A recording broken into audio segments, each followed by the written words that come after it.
Hi everyone, and welcome to another episode of the Car Show. Now today we've got an amazing guest for you. It's none other than Techno Tim.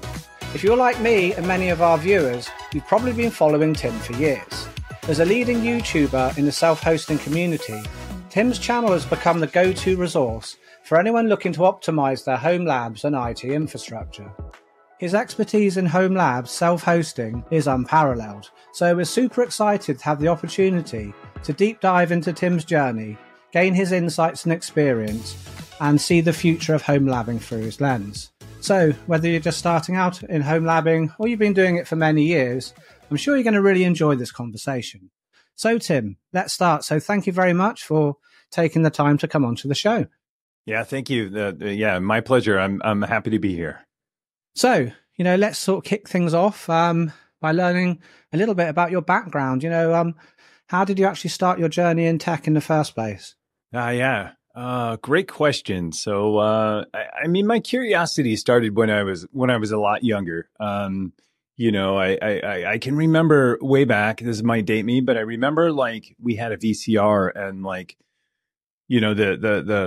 the tape getting caught in the VCR and everyone in the family thinking, oh, it's broken. We need to buy another one. And, I just found a Phillips screwdriver, opened it up and kind of saw how it works and fixed it. And from there on, I could remember I was always interested in electronics and tech.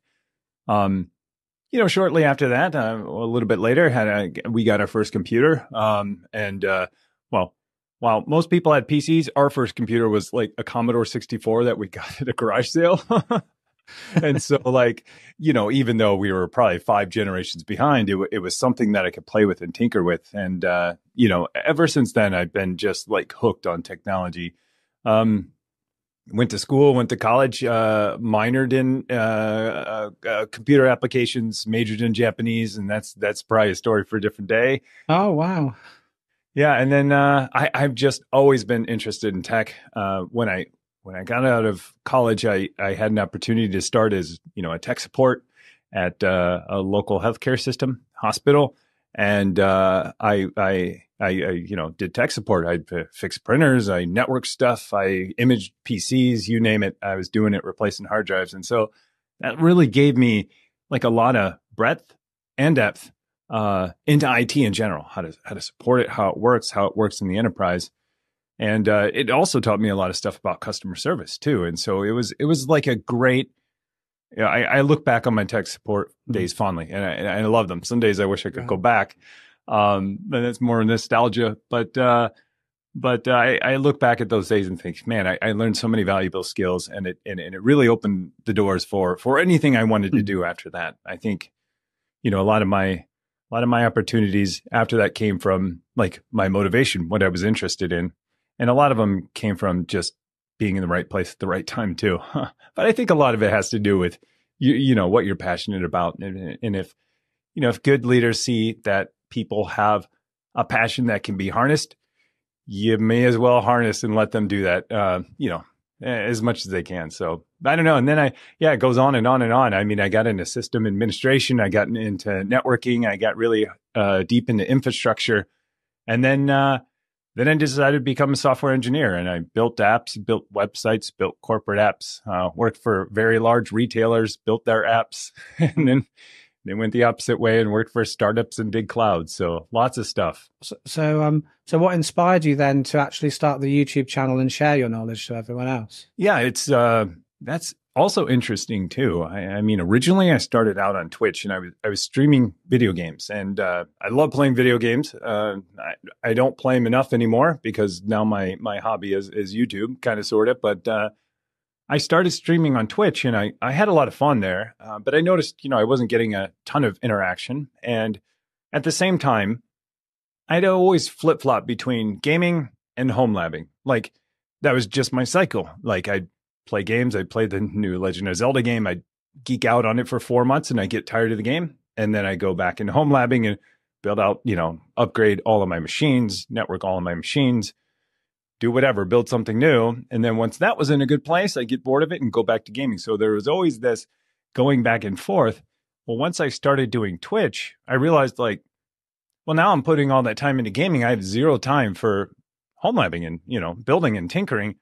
And so one day I just decided, you know what, I'm doing this stuff on the weekend. I'm learning about all these things. I'm just going to record it. I'm just going to record what I do every weekend and what my project is the prior week.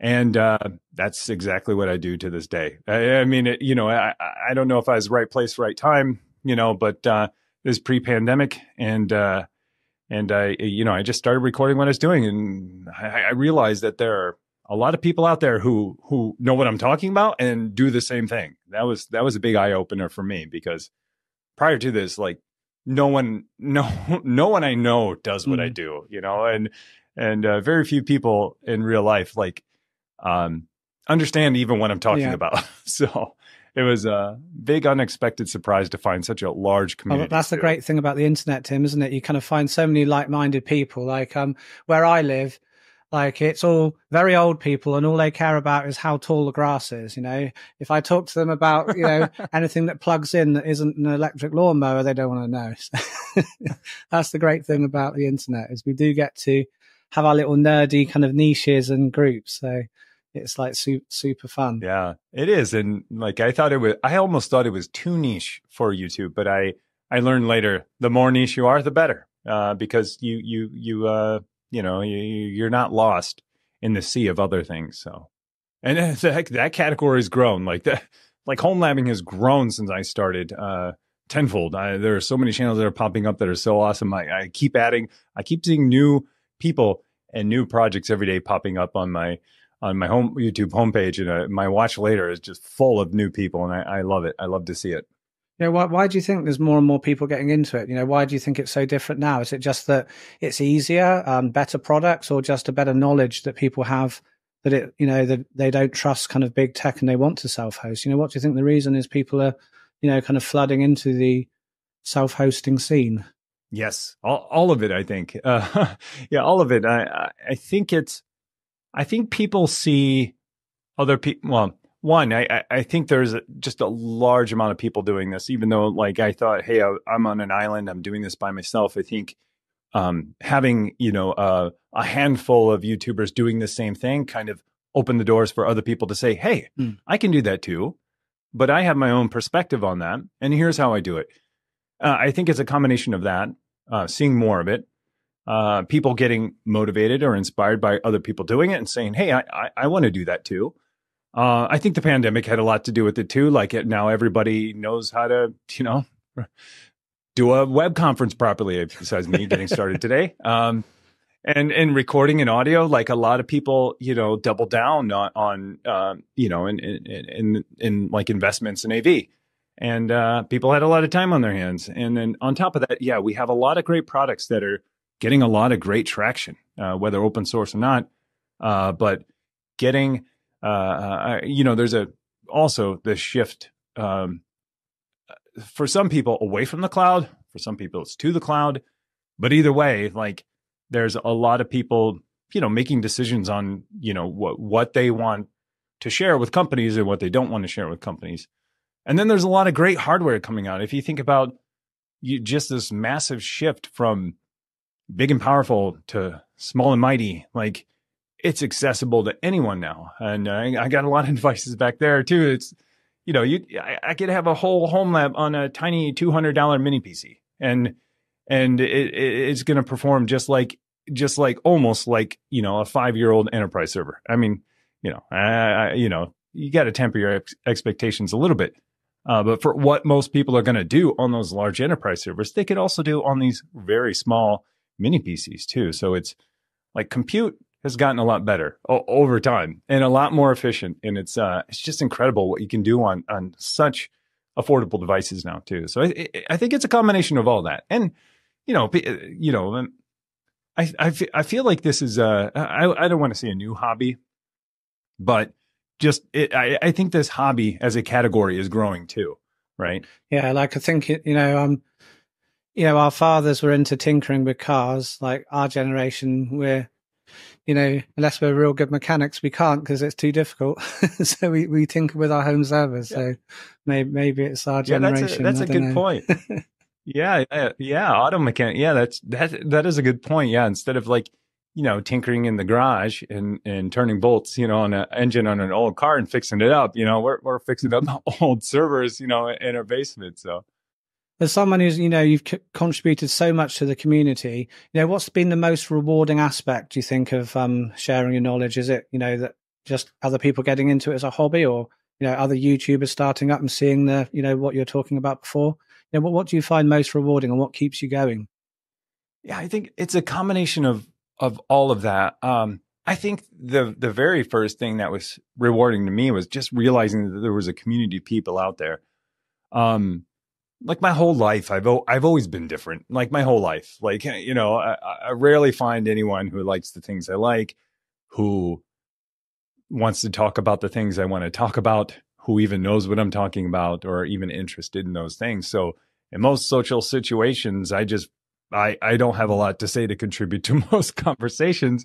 Not because I'm antisocial. It's just because, my brain works a little different. So I think the biggest thing was realizing there's a ton of people out there that like to do this stuff too, that are super passionate about, the products they choose, the hardware they choose, why they choose a specific hardware or brand. And it's funny. It's almost like tech brands are our sports teams, at least for, that's kind of how I see it too. You're going to root for team, red or team blue or team green or whoever your team is. And I feel like, I'm not huge on sports.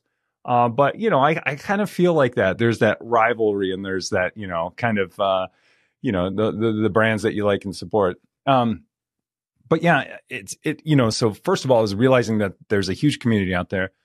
Second, it's something that probably people in the YouTube community say not to do, and it's read the comments, and I can't help it. Like I read comments, and the good and the bad. Like I read them all, because, someone told me a long time ago that feedback is a gift, and I look at it that way too. Doing a lot of product development stuff with software, feedback is a gift. It's hard to get from people, and so while some comments might be trolling and some comments just might be whatever, a lot of them are for me kind of heartfelt. Like people say like, oh, I'm so excited, I finally got this working, thank you so much, or this is the first tutorial I understood,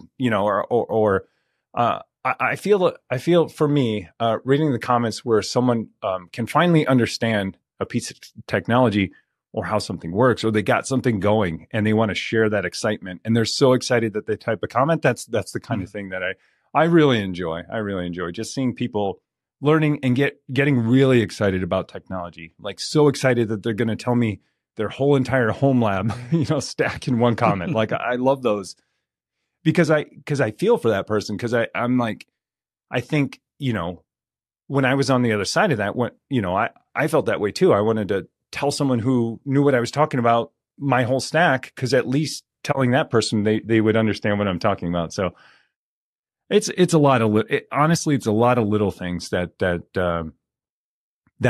I don't know, give me, motivation and the reward. I'm looking back to when you first started, what challenges did you face when creating content? Did you face any challenges? And if so, how did you actually overcome them? Yeah, I faced a lot of challenges. And I think these are things like people learn over time after doing it, because there isn't a great guide on here's how to build a YouTube channel.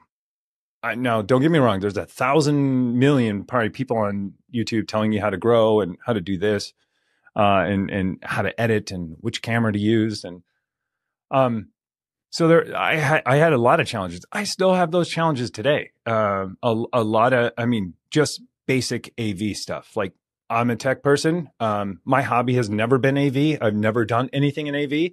And all of a sudden I wanted to do AV. That was a challenge for me. I realized, hey, when you're in a room that's plaster and wood, like that's not great for audio. I never had any idea that my first videos, I just used the microphone on the MacBook, and my sound was so bad. Looking back, I almost feel like I should delete my first videos because they're so bad. I'm there with you. I'm there with you. And on top of that, then I had my face and I'm like stiff as a board, and I didn't know how to act. Like a lot of people will say, not that I'm acting, but like my real voice wasn't coming out like it kind of is now. It's a little bit lower now because it's earlier in the day, but like my personality it was not there. And that took me a long time to, I mean, it still happens now. It takes me a long time to like get my personality out and kind of be comfortable with everything, with all my isms, you know, with with a little bit of stuttering, with a little bit of talking really fast, followed up by pausing. Like, you know, I there's a lot of things like you start to become really self-aware when you do this stuff, and that's still hard to overcome. And part of the reason why I do a Twitch stream on Saturdays is because that's kind of like the real me. That's, you know, like this is right now, like live interactions are kind of the real me. And when I do scripted stuff, I try so hard to be me, but it's, you know, it's kind of hard when you're, you know, looking at a teleprompter and notes and talking about stuff. But I think most of it, most of the challenges are for me were like soft skills, like, you know, how do I act like a normal human being, like I've been trying to do my whole life. So, which is you know, it's debatable whether I'm accomplishing that or not. So. You're doing a great job, you know. I do love your channel, you know.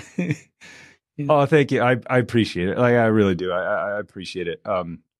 Yeah. And, you know, then there was editing. Like, I don't know how to edit. Like, do I do, you know, J cuts, L cuts? Like you start to learn about all these editing techniques and how to sound natural. And, you know, how do I splice in these clips so I'm not like, you know, cutting every, you know, 2 seconds or 10 seconds after every sentence. So do you do all your own editing, Tim? Yeah, I do. I do my own everything. Love some help at some point, but at the same time, like I enjoy I enjoy every piece of the process, somewhat. There are some parts where it's easy to procrastinate, and then there are some parts where I'm super excited to finish up. And so, yeah, I do it all. That's another thing I don't think a lot of people realize. It's a lot of work, you know. It's a lot of work, especially in tech. I'm sure it's like this everywhere. But at least for a lot of my content, it's like I'm either teaching something or I have to test something. And so I have to do all that pre-work ahead of time before I even like think about like writing an outline for a script. That's what I have to do. So test this, build this. I mean, very similar to what's going on back there. Build this whole thing, test it, make sure it works, kind of write documentation while I'm doing it. Then, you know, come up with a way to kind of explain it to an audience and hopefully get it within, you know, 15, 20 minutes. I've been known to release hour videos and then, you know, and I guess they kind of do okay too. But, you know, there's just so much you learn about YouTube, and the algorithm's always changing. And so it's just like, you kind of, it's really hard to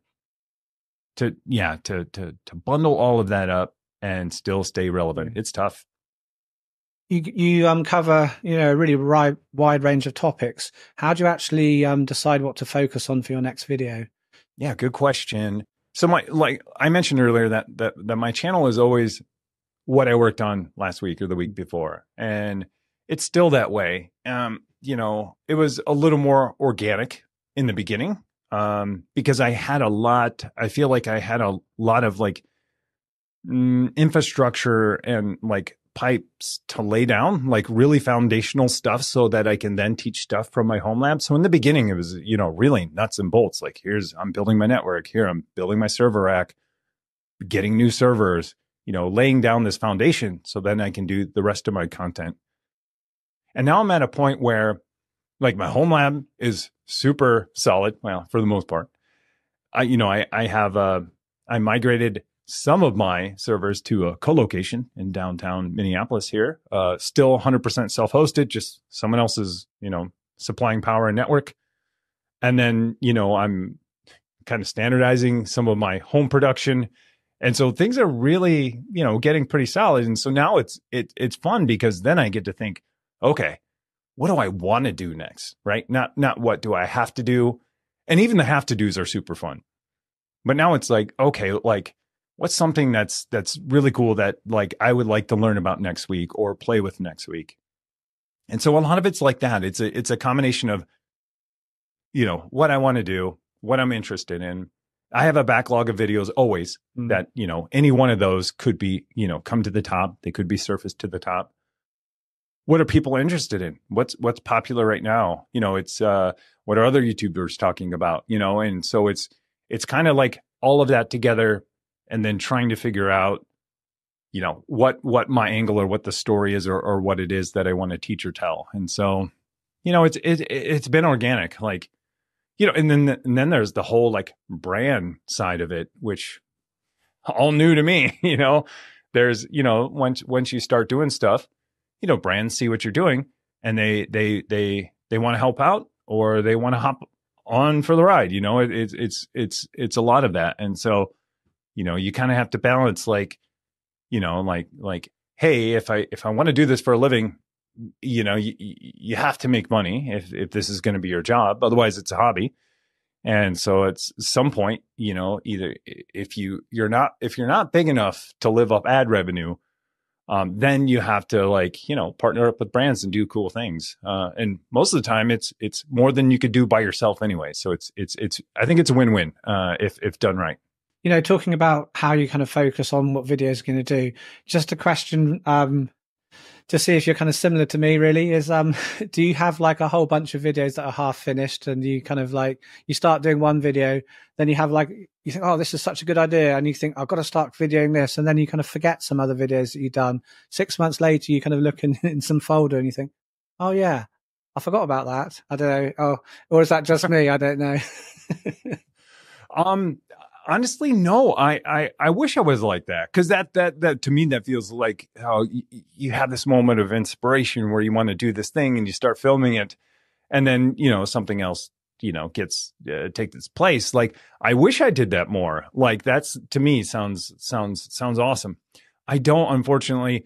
I have kind of ideas, so I have notes, and I have lots of ideas, and I'll add notes or ideas throughout the day as I think of them. Like, and I've gotten better at this, and this is something that I learned I have to do, is like, whenever an idea pops into my head, I have to write it down, because, like, it's not so much just the idea, it's how I see that idea come to fruition, or what I want to say about that idea. And I think, I'll remember it. No, I never remember. I remember the idea, but not what I was thinking, like how this will relate to the person. And so I've gotten a lot better at having a lot of notes on different videos, and then I keep adding to them. I keep just, sprinkle them on. And then, when it's finally time to film, I am like, okay, like, let's pull this all together. But I wish I was more like that. More, more. You don't, Tim. You really don't. Stuff on a whim. I wish I was more organized. So do you carry an actual notebook, pen and paper around with you, or is it all kind of digital notes? Yeah, it's digital. I mean, I like the idea of that, and I've loved the idea of that forever. I mean, that's, and I think a lot of people love the idea of that. That's why even like a lot of tech companies still give out these moleskin notebooks, because I think people like the idea of, like, hey, I'm a note taker. I'm going to do this on pencil and paper, pen and paper. And a lot of people still do. For me, I can't, because it's not with me at the grocery store. It's not with me, when I'm walking down the street, or walking my dogs, or anywhere. And so it being digital now, it's just so easy, because I pull it up, I can find the doc, and I can really quickly, like, get something out of my brain while it's still in my brain, and I have that thought, and it's weird. That's kind of how my brain works. Something will pop in my head, and I'll be like, that's how I explain it. That's going to be my intro. Hurry up and write this down, and write kind of what I'm thinking. It's mostly how I can explain something to someone to where they can understand something. And those things are kind of hard to think of in the moment. And what do you use for your note taking? Is it open source thing, or? Yeah, unfortunately, no. I've used a combination of stuff. Like, I used to do it all in Markdown, and it used to be just like my local stuff. It used to be in Markdown. And I've tried everything from Notion to Apple Notes to Google Docs to Google Keep to OneNote to Evernote. I mean, I've done a lot of note taking stuff, and we're talking like going back 10 years, and so, like, things that over time I've used, the things that stuck were OneNote from Microsoft. That I used that for a while. I switched to Apple Notes for a while, And then it kind of, I don't know. I'm not a fan of like when any note taking app copy and paste your styling to. So anyways, these are nitpicks. And then I used Google Keep for a long time, and I was like, yeah, this is great, except for it's a little too basic. So lately I've just been, I feel like I need a better system. But I've been using Google Docs. Yeah, I use Google Docs for it. And I found that like, if I just create a doc per idea, then it's a lot easier for me to like put those ideas in there. I mean, it's the same idea. If I was going to use, OneNote, I would have a new page for this thing. But yeah, it's not sophisticated at all. It used to be. I used Notion for a little while too. Tim, have you one thing, I'm not sure if you ever tried. Have you tried Notes LM, Google's Notes LM? Have you tried that at all? I haven't. Is this like one of their beta products? So you can kind of like log into it just with your normal Google account. But what it allows you to do is you can add various different sources. So you can write your own notes. You can like copy and paste text. You can put PDFs in. You can put web links in. And then you can like question it. And the AI analyzes that data set of notes. And so you can kind of put notes in about things you're kind of thinking about and working on. And then you can ask the AI to analyze all of those kind of sources in your notes. It's pretty cool. Yeah, I'll have to check it out. And this is a Google product then, right? Did you? Oh, yeah, I'll have to check it out. I mean, I just got started on Gemini for Google. I thought, you know what? They're offering a free trial. So I've done a little bit of AI stuff, a lot of self-hosted AI stuff. I was watching your videos recently about the self-hosted AI. Yeah, it's something I want to definitely do. Yeah, and we could touch on it then or later. But, I recently started, since I'm using Google Workspaces, I was like, they're offering me a free trial of Gemini. I may as well be informed on it. So, it's kind of 2 for 1. I get informed and I get some value out of it. So I'm on the 2-week free trial.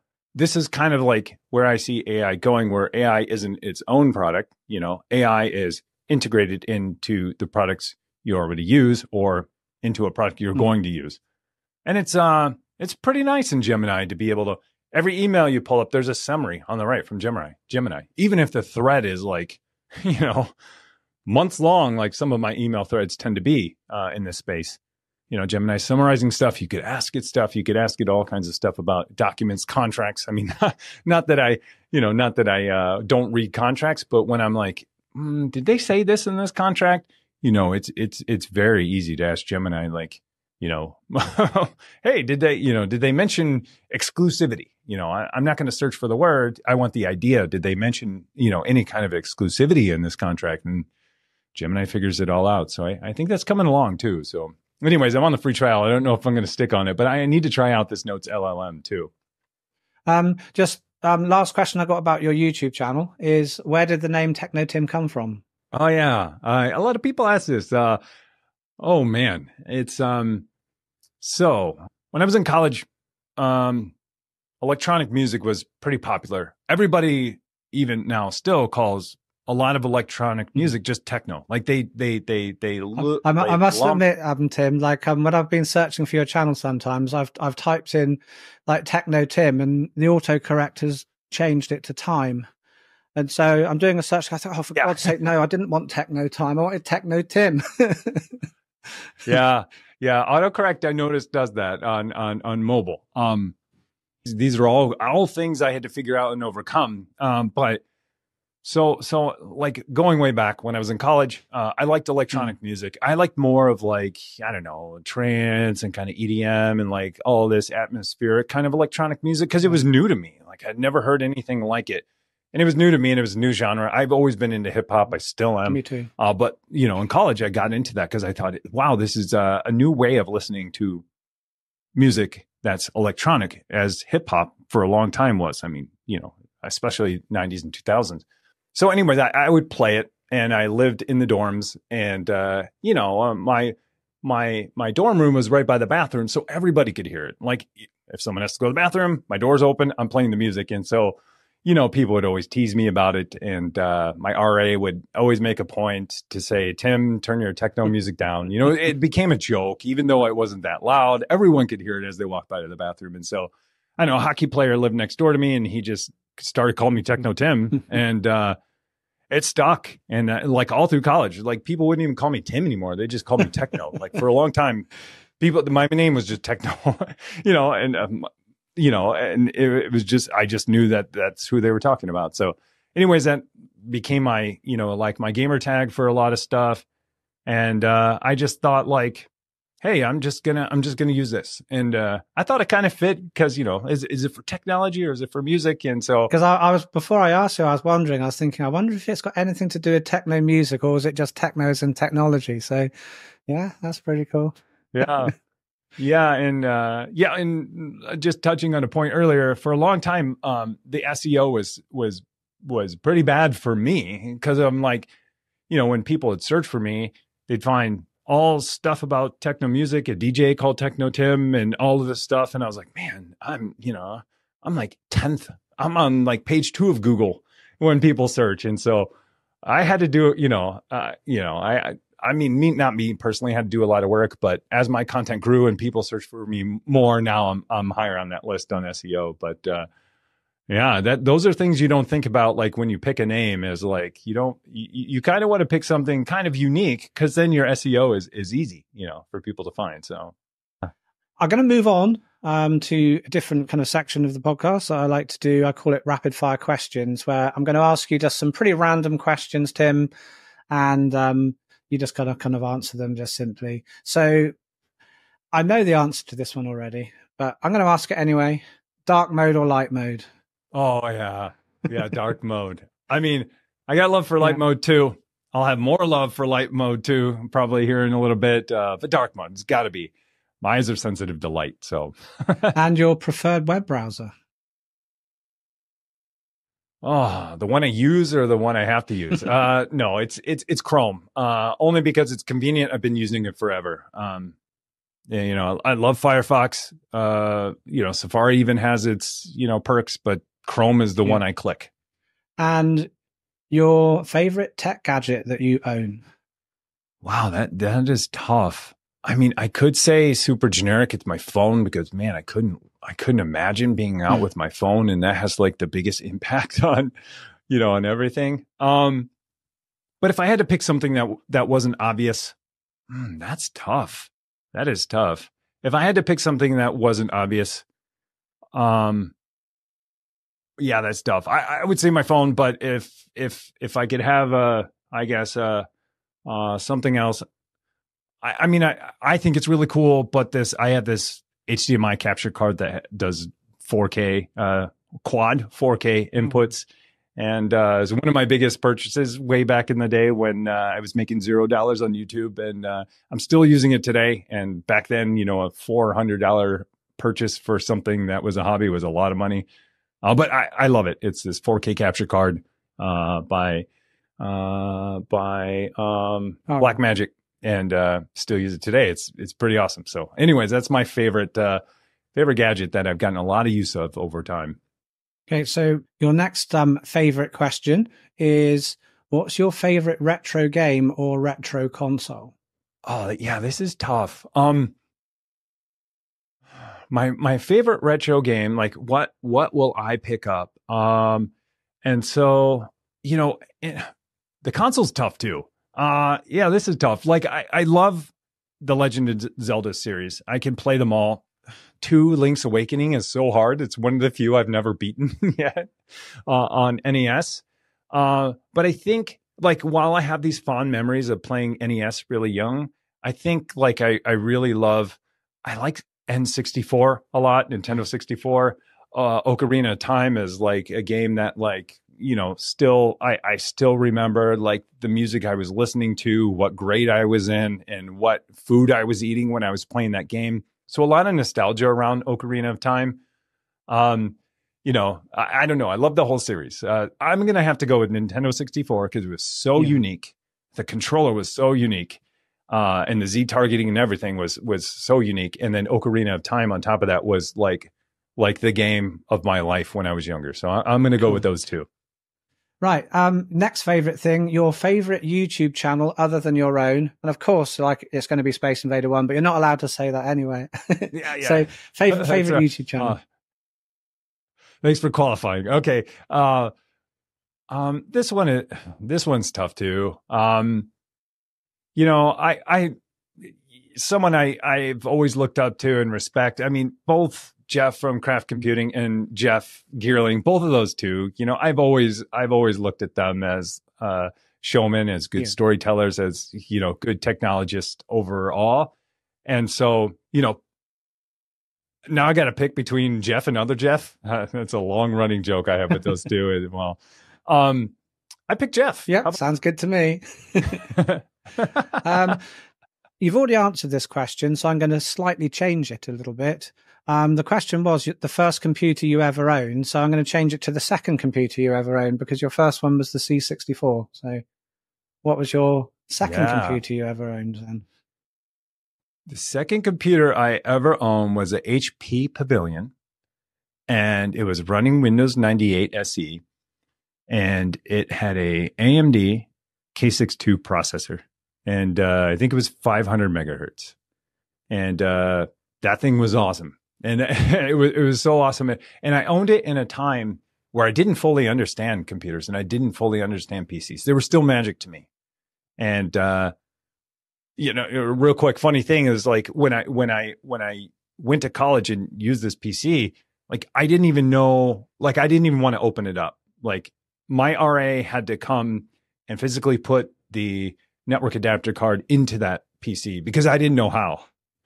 And after I saw him do that, it was all over. That's when I was like, it was that easy to put in a PCI card? Okay, I got this, Voodoo Express video card after that, like, you name it. So that was a little bit of a catalyst for me to get into, like, PC building and PC tearing apart, was seeing how easy and accessible it was. I think it's got easier nowadays. Like, a lot of the kind of younger guys nowadays, like, they put a hard drive in the computer. It's just you plug it into the SATA cable. But do you remember when we had to put the little jumper on the IDE if it was the kind of like primary or secondary drive? Slave or master. You had no idea, like, how many can I chain in a row, and is that still slave or master, and is this IDE 01 It was or 2? nice when the kind of auto select bit came along, wasn't it, where you could put it on the jumper. It kind of supposedly was meant to work that out itself, but but sometimes you had to override it or something, because I remember having, like, I think four on one IDE, having 4 hard drives in one, and on the other one having, like, my CD burner, my DVD burner, and 2 other spaces for drives. Like, it was out of control. So moving on, like, software now, your favorite open source project, what would that be, Tim? Wow. On to software. This one's tough because, like, I use a lot of open source software tools when I develop. I'm a huge fan. Like, I like to do a lot of front end. I do front end, back end, cloud, whatever, you name it, for software, like me writing software myself. Like, in that space, I love React. I'm a huge fan of React. React, I think, has changed, like, the game for everyone as far as front end is concerned. But when it comes to, like, self-hosting stuff, like, I don't think there's a bigger project than Home Assistant. Like, I'm still so amazed. I think it's one of the biggest projects on GitHub ever still. And when I heard that stat, I was like, is that true? And then I started thinking about it. I'm like, this has, like, hundreds, if not thousands, of people contributing to this thing that's trying to help people do something really awesome. So I would have to say Home Assistant. Part of it, because, like, you could honestly make a career out of Home Assistant right now if you wanted. Like, you could spend so much time. Like, if you started configuring today, you could make a career out of it, and you wouldn't be done, in 20 years. And that's not me being facetious. It's just, like, talking about, like, how many integration points they have and how many modalities they're, like, surfacing in this really awesome UI. So I would have to go Home Assistant. It's one that I battle with a lot of times, on config, or why is this working this way? But at the end of the day, it is really powerful, and it's massive. Like, it is as far as, like, mindshare and how much code and how many contributors are. It is massive. There's nothing else out there. I think that's a great choice. I'm glad I'm not being asked these questions, because I'm glad I'm the host and I don't have to choose. But yeah. Moving on to the next question, a bit more easy, maybe. Star Wars or Star Trek? Oh yeah, I was asked this one just a couple of weeks ago. I have to go Star Wars, only because, like, it's what I know. It's it's what I gravitated towards when I was younger. And when I was younger, I felt like there was more action in it, so I was kind of drawn to that. And so, I think either people introduce you to both when you're younger, or one or the other. And so I was never introduced really to Star Trek other than on TV when I was younger. So, Star Wars I was. And so I've always gravitated towards that. So, and my final question, probably my favorite question I ask people is, if you could go either forward in time or back in time, which would you pick? Oh, this one's so tough. This one is so tough. Honestly, I think I would go back. I'm excited for the future. But I also want it to be a surprise, and be able to help change the, I guess how it plays out. And so I feel like going backwards in time could help that. And so for me, I pull the Marty McFly. I go back in time, but I tell myself all of these things you don't need to worry about. And then I, try to help, fix something, all while not making my family and friends disappear or me disappear from the picture. So, I don't know. I've always enjoyed, like, Back to the Future is one of my most favorite. I think they call it the perfect movie, don't they? In film school, apparently. Well, that's good. I think it's a fitting name for it. It's my number one. And it also proves that, hey, sequels can be almost as good as the original, just like Star Wars do. But, it's so fantastic. Like, I love that. So I've always enjoyed, like, this idea of time travel and going back and, like, trying to fix things but not interrupt things. And so I would go back, because I loved Marty McFly in Back to the Future. And oh man, 2 was even so good. Like, at the end of 2, when he's going back in time to see himself back in time, and he's above, himself playing the guitar. It's so clever. Where he's back in time. It's like when I first watched that. It was so good. God. It's amazing. Yeah. Just that really blew my mind when he, like, in part 2, went back in time to see himself in the 50s back in time playing the guitar. I was like, this could go on forever. This, and then he could go back in time to see himself. I was like, oh, this is so great. So I need to watch the series or again. I love it. So I would say back in time. So we can move on and just talk about your home lab a little bit, Tim, if that's all right. You've been building some new servers and stuff, fairly recently. Can you talk through the servers that you have in your home lab? What kind of hardware do you have in your lab currently, sort of computer and server wise? Yeah, it's been changing a lot. So I used to have 3 1U servers that I built, and that was kind of my Proxmox cluster all in one. And that ran all of my workloads. Just recently, I'd say within the last 3 months, I had an opportunity to host some of those in a co-location downtown. So I moved those there. And so I have a Proxmox cluster downtown that I'm self-hosting and managing from here. So now in my home lab, I've kind of had to figure out, okay, what does my compute look like? A kind of modern compute look like. And so I have 3, just if I'm going from the top down, like a lot of networking, I'll kind of skip over that. Excuse me. And then I have 3 Intel NUCs. So I have 3 11th gen Intel NUCs in a cluster for Proxmox, because I realized as part of my testing to see if I could really, really move some of my stuff to the colo, I decided to shut down and migrate all of those workloads to my Intel NUCs. And these are Intel NUCs I was just playing around with, putting Proxmox on, running Kubernetes just to, kind of test it all out. But then I migrated those workloads there and I shut down my 1Us, and then I never turned them back on. I'm like, this is awesome. Like, these 3 NUCs can, like, do all of this. I was pretty impressed. Of course, it didn't have the RAM, the amount of RAM, the ECC, like, hard drives, any kind of redundancy, but it did work. So after that, I decided, okay, move my stuff, some stuff to a colo so I could play with, like, remote networking and site-to-site VPN. And then my 3 Intel NUCs are running Proxmox. Then on top of that, it's running 2 Kubernetes clusters, and then a lot of different software in there that I run and test and whatnot. Also in that rack, I have a Stornator that 45 Drives gave me.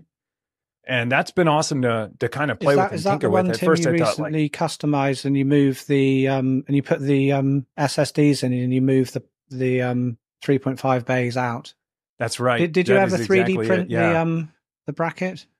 No, good question. No, I haven't yet. And so those drives are just freestanding.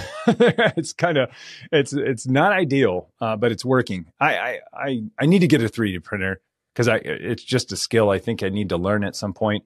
The longer I wait, the better they get. And I'm kind of waiting for this point where it's like, I have enough things to print to where it justifies the cost of paying. And also it's a good time to buy because, the technology isn't evolving as fast as it is. Someone's saying like the next generation ones are going to be even better, but that's what everyone says. It's fixed in the next version. So I'm at this point where do I buy one now or do I wait? I've got a Bamboo Labs X1 Carbon, and it's great. It's it's an amazing 3D printer, but I can't do CAD, so I'm relying on kind of other people's work to print things out. But a friend of mine has very kindly said that every Sunday he's going to set aside a few hours and teach me to use, I think it's called Rhino. Hopefully he's very, very going to be very, very patient because I'm not the most artistic kind of person to be able to design things. I hear you. I'm there too. I'm a little more, I mean, I'm kind of okay with design stuff, but when it gets into like engineering, when it comes down to millimeters, I'm not good at that kind of stuff. I'm kind of like, I'm a measure once, cut 3 times kind of person. And so while I can like sketch some stuff out and, kind of make it work, when it comes down to, where I have to get out calipers and measure stuff, that's where I'm, I know I'm in over my head. So, but I would love to. I have this idea still. I would still love to do it where in that Storinator or even HL15, because they're basically the same model, is have basically drive cages that you could choose whether or not you want 3.5 or 2.5, and they'll just be stackable. That's kind of my idea, and that's all spawned from I put my NVIDIA 3090 that was in my Windows PC into that server so I could do some AI tasks. And so that's too big and gets in the way. And so I thought, well, if I take out, one row of fans, the SSDs will fit all the way across. I don't even know if I'm going to need 15 SSDs. Who knows? But I decided for that AI box. So that's next. It's a Storinator. I've done a ton of stuff with it, but now recently I've decided this is my like application server. It's probably a better way to call it. Application server that's going to run apps. It's going to be 100% flash. It's going to have a lot of RAM, decent compute, but it's going to have a 3090 or some kind of video card in there to run AI and ML workloads if I need to, and transcoding for Plex. So basically, GPU tasks are going to go there. CPU tasks are going to go on the Xeon that's in there. And then it's just all flash because why not? I don't want to have to worry about spinning drives in that machine. I've seen in your videos as well, you've got like is it like a slinger case? I'm not sure if that's how it's pronounced. The CX 4170A. Have you used that for anything? I thought that case looks really nice. It is. So that it's I think Sliger, it's pronounced Sliger. Yeah. I could be wrong. I could be wrong. But so I haven't used the case yet. It looks so nice. I love the white front on it and stuff. It looks beautiful. Oh yeah. I agree. I asked them like, can I have white? And they're like, absolutely. But no, Sliger, great company here in the US. They make a lot of like beautiful PC conversion cases, or I should just say server, cases. The reason why I like this one so much is because it's one of the few that can fit a radiator for AIO coolers, for liquid cooling. And so I always thought in my head, like, I would love to build, a rack mount server that had, an AIO cooler, liquid cooling. One, because I can say my server has liquid cooling, and 2, because I don't know, it just sounds really nice. And so, yeah, they sent me it a long time ago, and they're like, yeah, use it for anything you want. If you find a use for it, yeah, absolutely use it. And so I just have this awesome case I'm just waiting to use. And so it's not in my server rack. I actually have a mini server rack here in the office, and that case is going to house my new Windows build that's coming soon, soon as Intel releases their 15th gen, and hopefully it doesn't have all these problems, and hopefully it's okay. But that's a special case that I've been waiting for.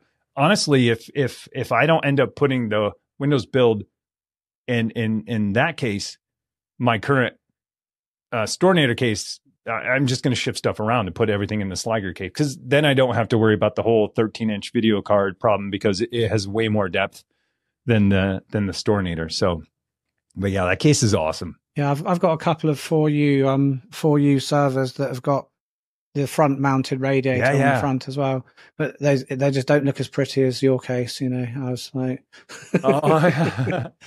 yeah, Sliger makes awesome stuff. They make awesome stuff, and pretty affordable too. If you look in this space, like PC conversions or build your own server, like you're paying a server tax. You're basically paying a home lab tax. I think over time, you know, as this category kind of grows, manufacturers and companies are realizing, like, hey, you know, we can slap on an extra 20% just because it's going to go in someone's home lab. I feel like, and whereas some of these cases were, you know, a third of the price that they are today. And I don't know if that has to do with other things, but I've been realizing a lot of this stuff, like even secondhand parts, are getting more expensive, because I think for a long time people were just giving it away, you know, quote unquote, giving it away. Like, just get it out of here. I'll take whatever, you know, I just don't want it anymore. Now they realize, like, there's a huge secondhand market for all of this old enterprise stuff. So I'm not just going to give it away anymore. So yeah, prices have definitely increased in this category, which is totally fine. Like, I love that there's a second or third or fourth life for this stuff, which is awesome. And at the end of the day, if it gets more use for another 5-10 years, hey, that's less time in the landfill. And at the same time, the person who had it, you know, made some money, and the person who got it a little cheaper. So I still run, I've got, to my left here, I've got 3 Gen 8 microservers. I upgraded the CPUs to Xeons because they all came with Celeron, but I've actually got a little 3-node Proxmox cluster there. So just running on very modest hardware. Yeah. You know how it is. I thought, you know, it needs to do something. You know, I couldn't throw them away. So cool. Oh, I hear you. Like, you find all kinds of uses for this stuff. You know, like I find all kinds of uses. I've been this way forever. Like, yeah, well, now that I upgraded this, well, now this old server is going to become this server, and, well, I don't have a rack, so let's go build this little rack or hack this IKEA thing and put it over here, and this will be the server that's over here versus the server that's over here. So I've done it so much, to the point where now I'm like, okay, in my studio, I'm going to have a mini server rack, and all of my, you know, my Windows, my Mac, and my Linux box, and my audio gears all going to be in this mini server rack. And so now I'm like building up this whole mini server rack in my office, which has a lot of use for me, actually, by the way. And it's super nice. A lot of people say, you know, like, why do you use a server rack? Can't you just put it on a shelf? Sure. Like, absolutely. Like, use what you have. But I found, like, for me, spending the money and buying like a rack that fits and does exactly what I want is worth it for me, because it also forces me to think about cable management, and it gives me places to put cables too. You know, I've done the wire rack server rack for a long time, or the IKEA rack server rack for a long time, and it's just tough to manage cables when you're using something that doesn't have, you know, any cable management in mind. Yeah, I you know, where I put my servers, I kind of built wooden shelves, to be honest. I really wanted rails, but I wanted to build my servers inside an arcade cabinet. So, but I couldn't fit rails. It was just too wide. So I kind of have to slide it on the wood, and then I've got different size pieces of wood that I have kind of vertically that will fit underneath the different heights of the servers when I pull them out, so they don't topple over. Yeah, that sounds awesome inside of an arcade cabinet. Yeah, that sounds awesome. A buddy of mine, you know, he did video game and jukebox repair when I was younger, and his whole garage was filled with like old cabinets and games, and it was so awesome. A lot of fun times playing there. And actually, now he owns a mobile company, where he drives them to people's parties and people play it. So I don't know. I love the old arcade games. Like, nothing like having an arcade cabinet. And just like a good sturdy one, like something you could play Mortal Kombat or Street Fighter on, where you can be rough with it and smash the buttons. I don't know. I've got in the arcade cabinet, I've got a VM running Bataseria with a it's only a Quadro P2000 pass through to it, but it plays all of the games, and so it kind of actually, the cabinet actually works through a VM off my kind of main Unraid server. That's awesome. I thought it was pretty yeah, fun. that is awesome. That is awesome. That's the dream one day to have. Basically, Bataseria. Is that what Bataseria, yeah, it's a Linux distro that's just for retro gaming. You kind of put your ROMs in and stuff. It will scrape all the artwork and that kind of thing. Like a Plex. Yeah, I'll have to check it out. Gaming kind of thing. Yeah. Okay. Yeah, I'll have to check it out. I think I remember the name. Yeah, I've used RetroPie and Emulation Station for a long time. I actually have it running on one of those, but hey, maybe I can shift gears real quick before this next video and start running it. So, you're saying you're thinking of getting 15th gen Intel. Did you consider the new Ryzen at all for your Windows build, or you're not an AMD fan? It's hard. Like I've had AMD before. Like, don't get me wrong. Like I said, my first processor, I guess, x86 processor was a AMD. Then I used AMD XPs, MDs, Athlons, dual MPs. And for a while, like that was great. And I feel like, AMD and Intel always tick-tock back and forth. Now it's swung way, way to the AMD side, and maybe a little bit back towards Intel with the last couple of releases. That being said, like I have, but I'm so familiar with Intel. Like I'm, when it comes to, like I totally understand why a lot of people pick AMD. Some of my reasoning though for picking Intel is, more than just like raw power, or cores. Some of it has to do, with things like QuickSync or AV1, 2 decoding, encoding. Similarly to why I pick NVIDIA a lot too. And people, ask like, why do you always go with NVIDIA? And similarly, like, okay, I get NVENC encoding, decoding. I get pretty good graphics, 3D rendering performance. And then I get like world-class AI stuff, So it's like, it's kind of, it's the whole package thing. And that's where, at least for me, for Intel, like I know I'm going to get, super compatible hardware and software, even on the motherboard, that if I want to run Linux, I don't have to worry about anything. And that's probably a thing in the past too. But I could always guarantee, like, if I buy a board that has an Intel NIC, Intel Wi-Fi, and I use an Intel chip, if I install Linux on it, I will have zero problems. And maybe that's all changed with AMD and Ryzen series. But I'm just going to say it's more what I'm familiar with. I've been using Intel stuff for a long time, and I do have AMD stuff here. But when I choose my personal builds, I usually choose Intel. And I'm not against, like, I've thought about Threadripper. I've had a Threadripper type machine in my cart so many times, but then I end up saying, well, I'm going to wait a little bit. I think it's what a lot of people do, like build this dream system on Amazon or whatever that's a Threadripper, and then you're kind of like, yeah, that's a lot of money. I think I'll hold off. I've done exactly the same. I've had Threadripper in my cart and I'm thinking that's a lot of money, and then also electricity is so expensive in the UK. I'm thinking, and that's going to be a lot of money to be turned on. I'll just have 2 servers that are like, consumer grade hardware. But I used to use AMD. I'm kind of there too. I swapped to Intel fairly recently for the iGPU, really. For the QuickSync, it's just so good. It just really frustrates me that nowadays we get so few PCIe lanes in consumer motherboards. It's, we kind of don't have that kind of like enthusiast motherboard like we used to have years ago. It's kind of, you either have like, the consumer grade one that's designed for a couple of NVMEs and a graphics card. And, if you're not doing gaming, then you need to go and get like a full kind of full blown, enterprise style hardware. And then you don't get, the iGPU. Yeah. It's not fair. Yeah. I'm there with you. 100%.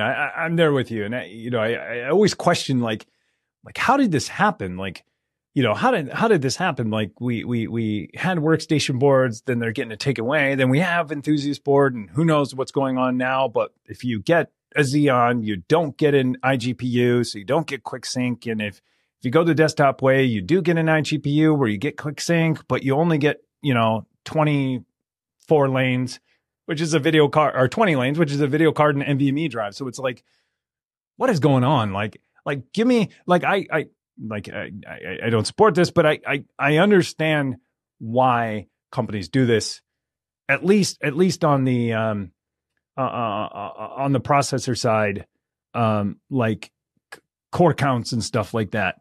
But like lanes, I guess I can kind of understand. I don't know if that's an artificial limitation, or it's a technical limitation.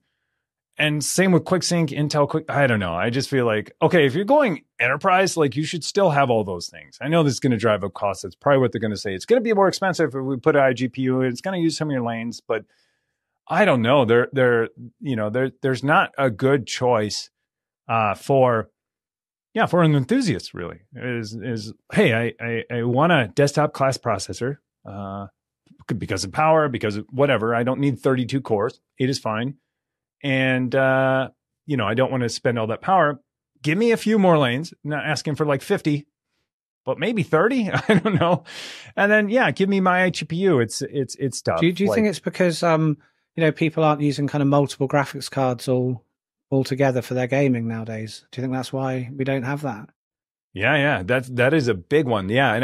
And that's a good point. I think that's how we got there. Yeah. Cause no one's doing, the dual cards anymore. So they're just like, I think that, I think that gaming has shaped a lot of the way that that PCs are manufactured. Even cases are manufactured now. It's like, hey, why do you build a PC? You build it to game. I'm just thinking like what marketers or what people are thinking. Hey, everyone's gravitating towards building a gaming PC. Well, what do you need in a gaming PC? Really, you only need one video card and NVMe. The rest is all you really need in a gaming PC, Tim, is RGB lights. You don't need anything else. That's right. Yeah, that is right. Save some room for RGB. That is exactly right. But I think that's just shaped. I feel like that's skewed like everything towards like, well, a gaming PC also, fulfills like a lot of these enthusiast needs. And I don't think it does at all. Cause, I have a hard time saying like, I'm going to spend $2,000 to $3,000 on building my next Windows machine.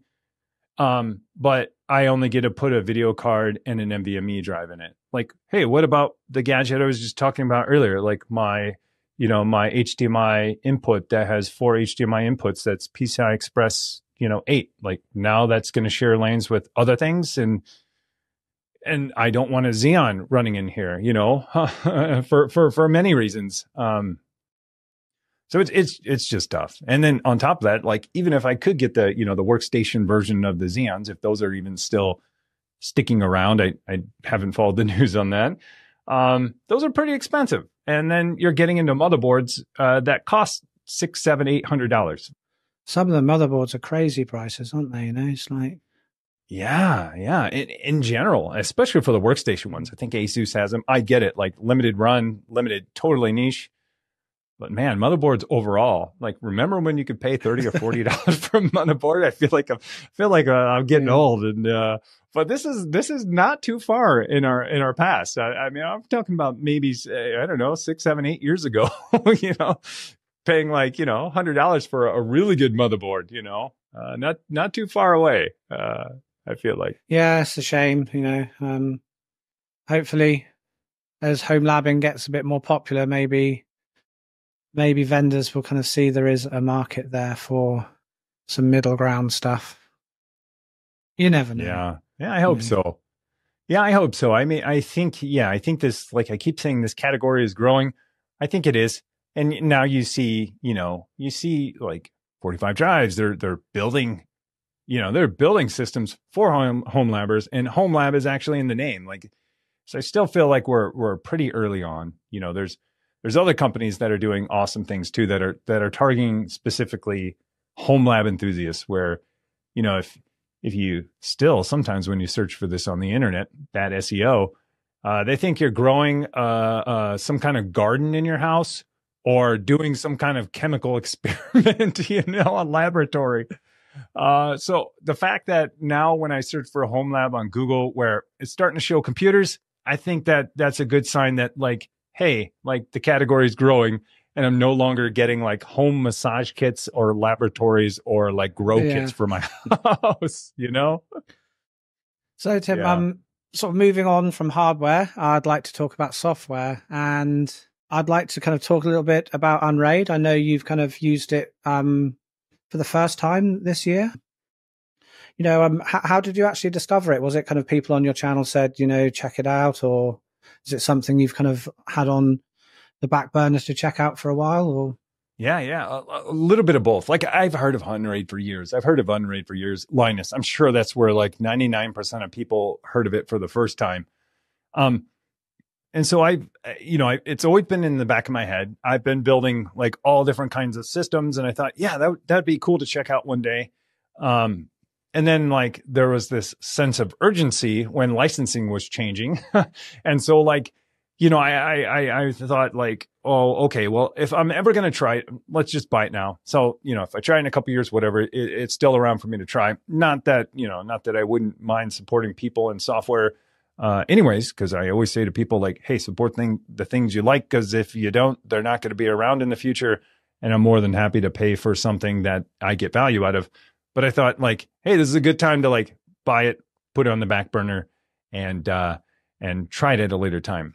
Well, as I was like, you know, kind of just ripping apart some of my systems, I gave it a spin. And, but yeah, it was, and a lot of people have recommended it too. It's funny how you don't know what people use until you talk about it. And I think Unraid is one of those things. I think Unraid is one of those things.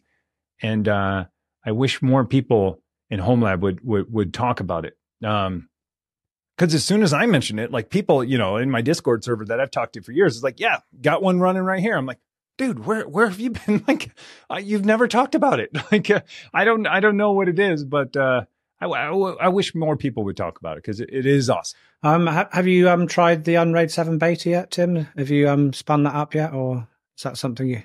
I haven't.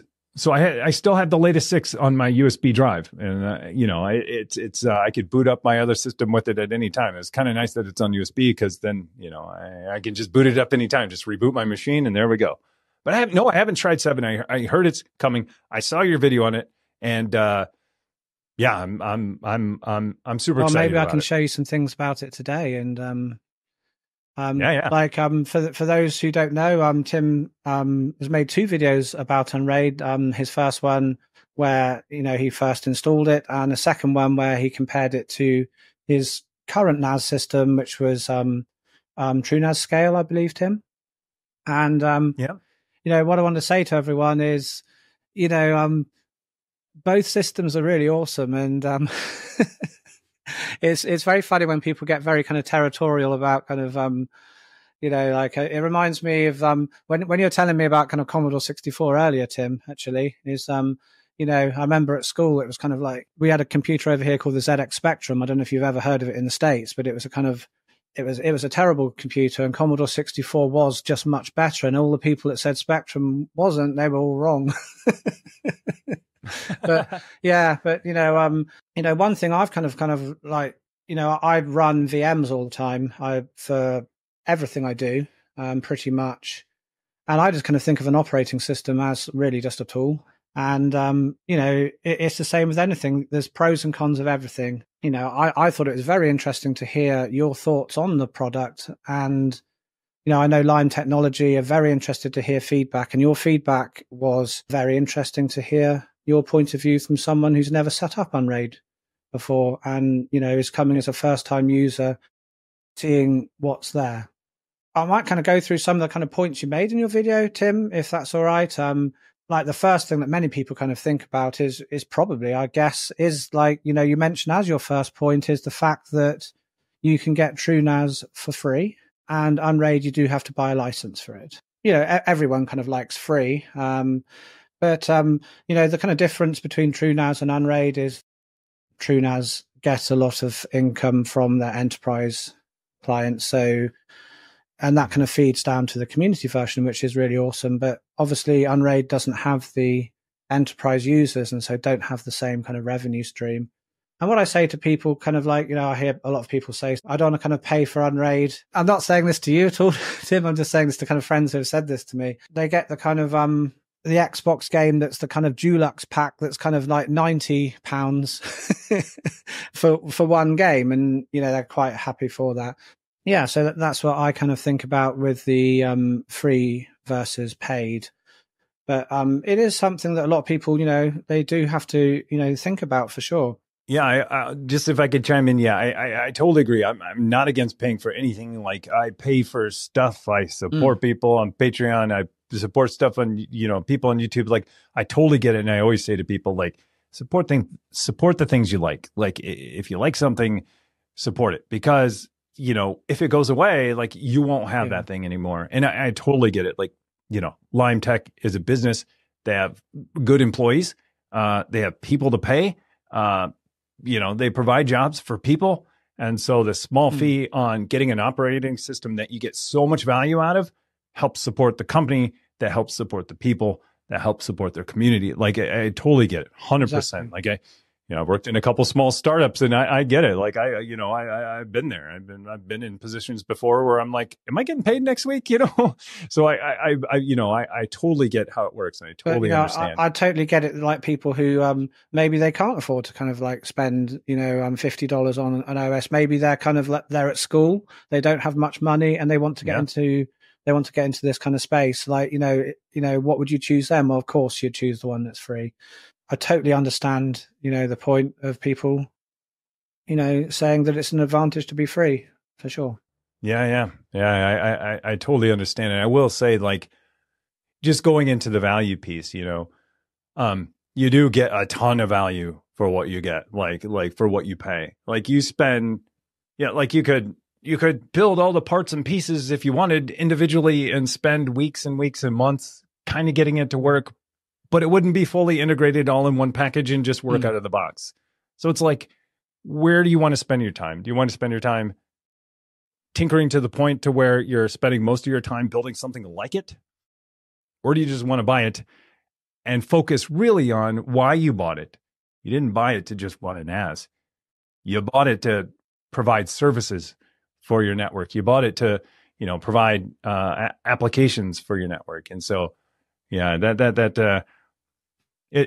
I think about this a lot too, even with servers. It's like, I don't build a server just to build a server. It's like that server is going to provide some kind of value for me. And so that value isn't realized until I do that thing, And so I feel like with Unraid, you realize that value a lot sooner than you do if you try to build it yourself. Well, I think a lot of people who build Unraid, they build an Unraid server because they've got a lot of different size hard drives, and they start off thinking, I just want to build my own NAS. I don't want to buy a whole load of new hard drives. I've got all these different size hard drives, and they find out that they can put an Unraid array together and build it. And then they build it, and then it's after that they go, oh, I can run Docker. Oh, I can run VMs. And then think, right, okay, now I'm going to buy some whole new hardware and build a new server, because they find out they can run applications and VMs and stuff. But, one kind of like sticking point I think it is for a lot of people is the fact that it does run off a USB flash drive. So it boots off a USB flash drive, and then the system runs in RAM. And I know that a lot of people, can worry about that in case the drive fails. And, what are your thoughts on that, Tim, from someone who's not used Unraid before and coming to seeing kind of Unraid running on a flash drive? How does that kind of make you feel personally? Does it make you feel, a bit worried that if the flash drive fails, that's a bit of a problem? Yeah, I kind of go back and forth on this because, I remember in the VMware days, like running it at home, I was like so impressed that it could run off this USB drive and it's all in RAM, and that's not taking up an extra SATA, drive, or it's not, using something I need for storage. So I was like blown away by it. And then doing more stuff like I do now, it's kind of like, yeah, it would be nice if it's on its own drive, because then I just don't have to worry in general about, something happened to it, me bumping it, or, whatever, the slow boot up, or, or anything like that. So I I'm kind of on the fence about it. I do wish there was I wish it was an option. I'll say that. I do wish it was an option where you could choose. I agree with you. I think it would be very good to be able to choose either or personally. But I can see the advantage of a flash drive is you don't have to use a drive, and I like it that I can just unplug my USB flash drive, take out all the hard drives out of my server, just chuck it into some other another box and plug it in, and it just is the same and it works. That's nice. Yeah. Like I was saying, it's still plugged into my Stornator, so I can boot off it right now, and like there's no change.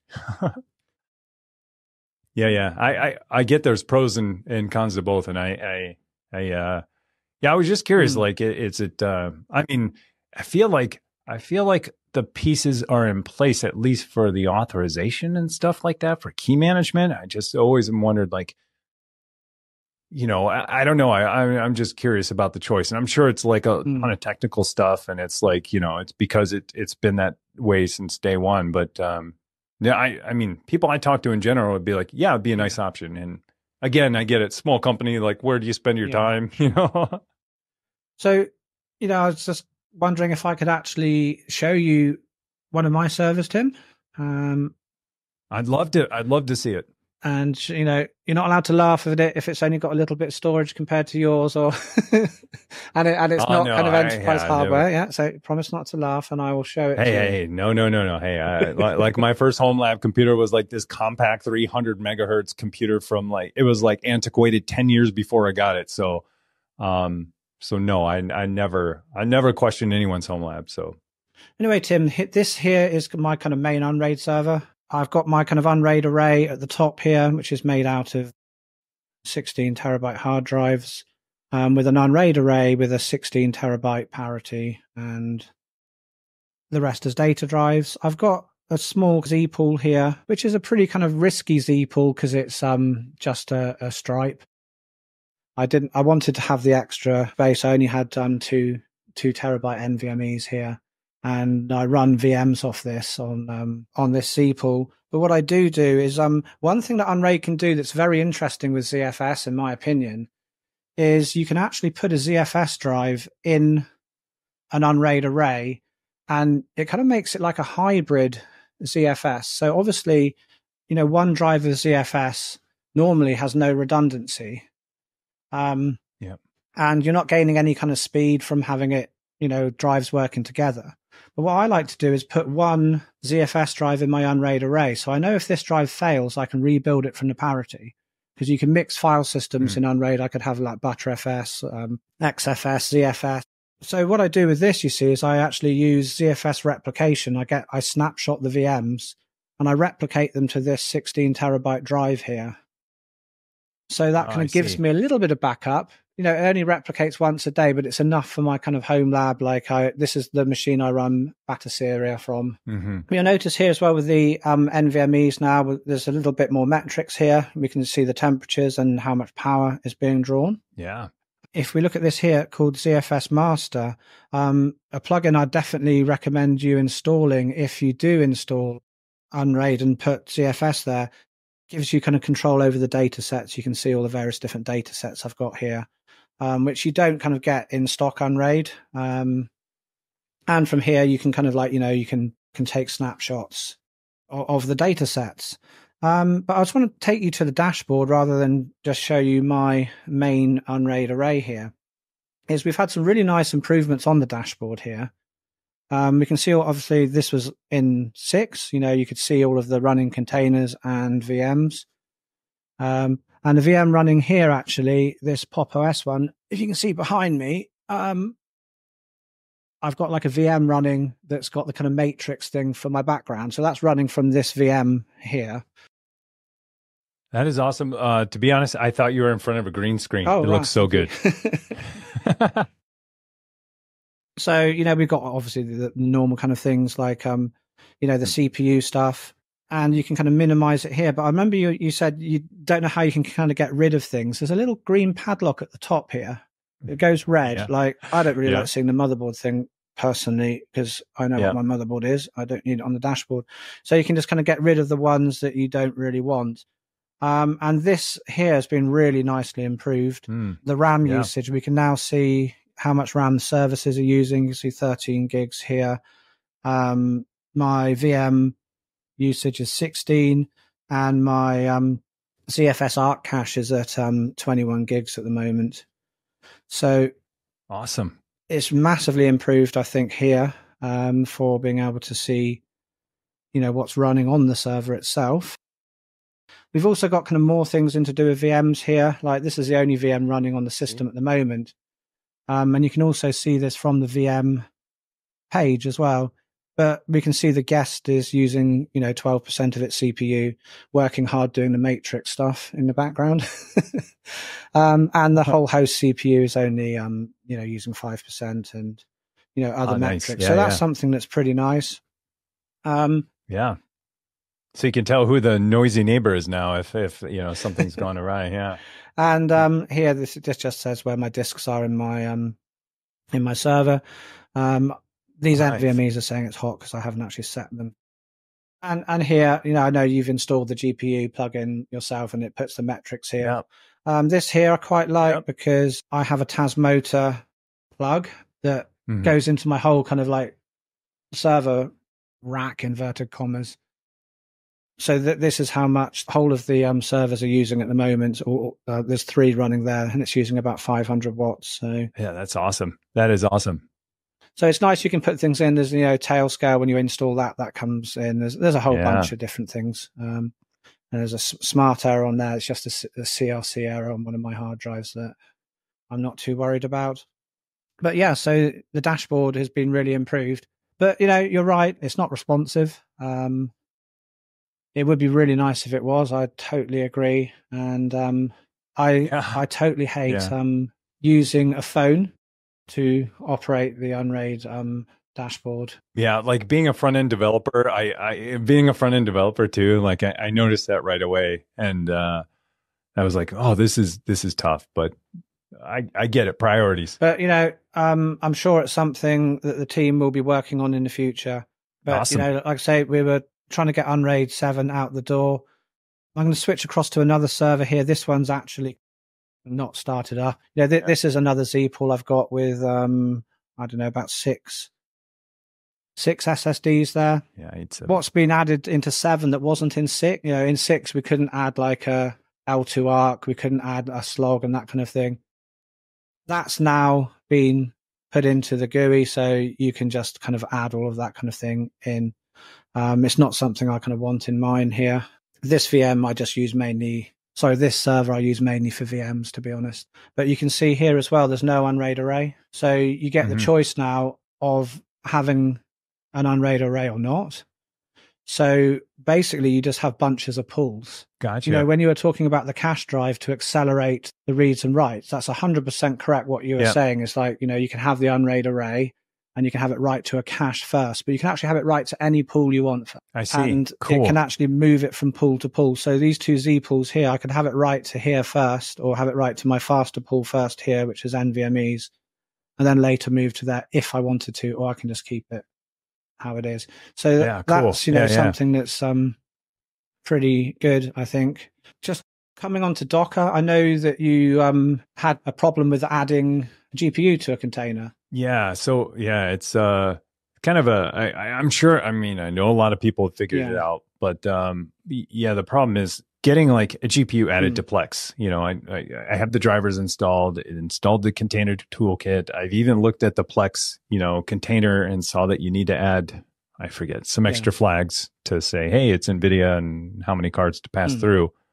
But then transcoding for some reason is still not working.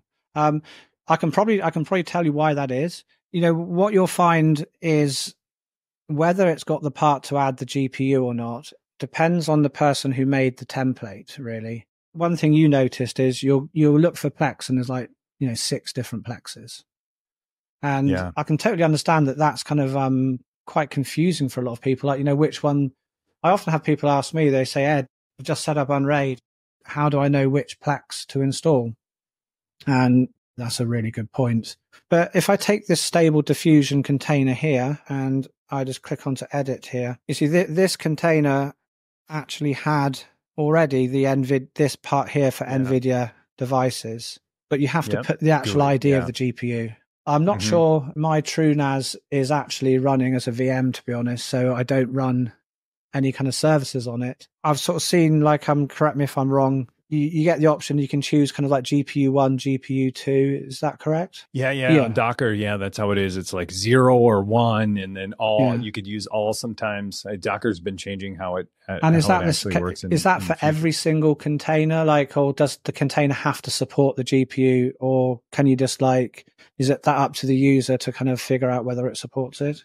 Do you know, or? Well, like Docker proper, like you can add it to any container, whether or not the container supports it now, like with Compose, right? Yeah, there's this new way of doing it, which says the GPU is available to you if you want to use it. And that's how we'd add the GPU, and you could just add it yourself by clicking that. Yeah. But the one thing that people forget is you do need this under extra parameters. You need the runtime. Yeah. And it should work. I'm not sure why yours isn't. Obviously, you need to enable it in Plex as well, but I don't need to tell you that, Tim.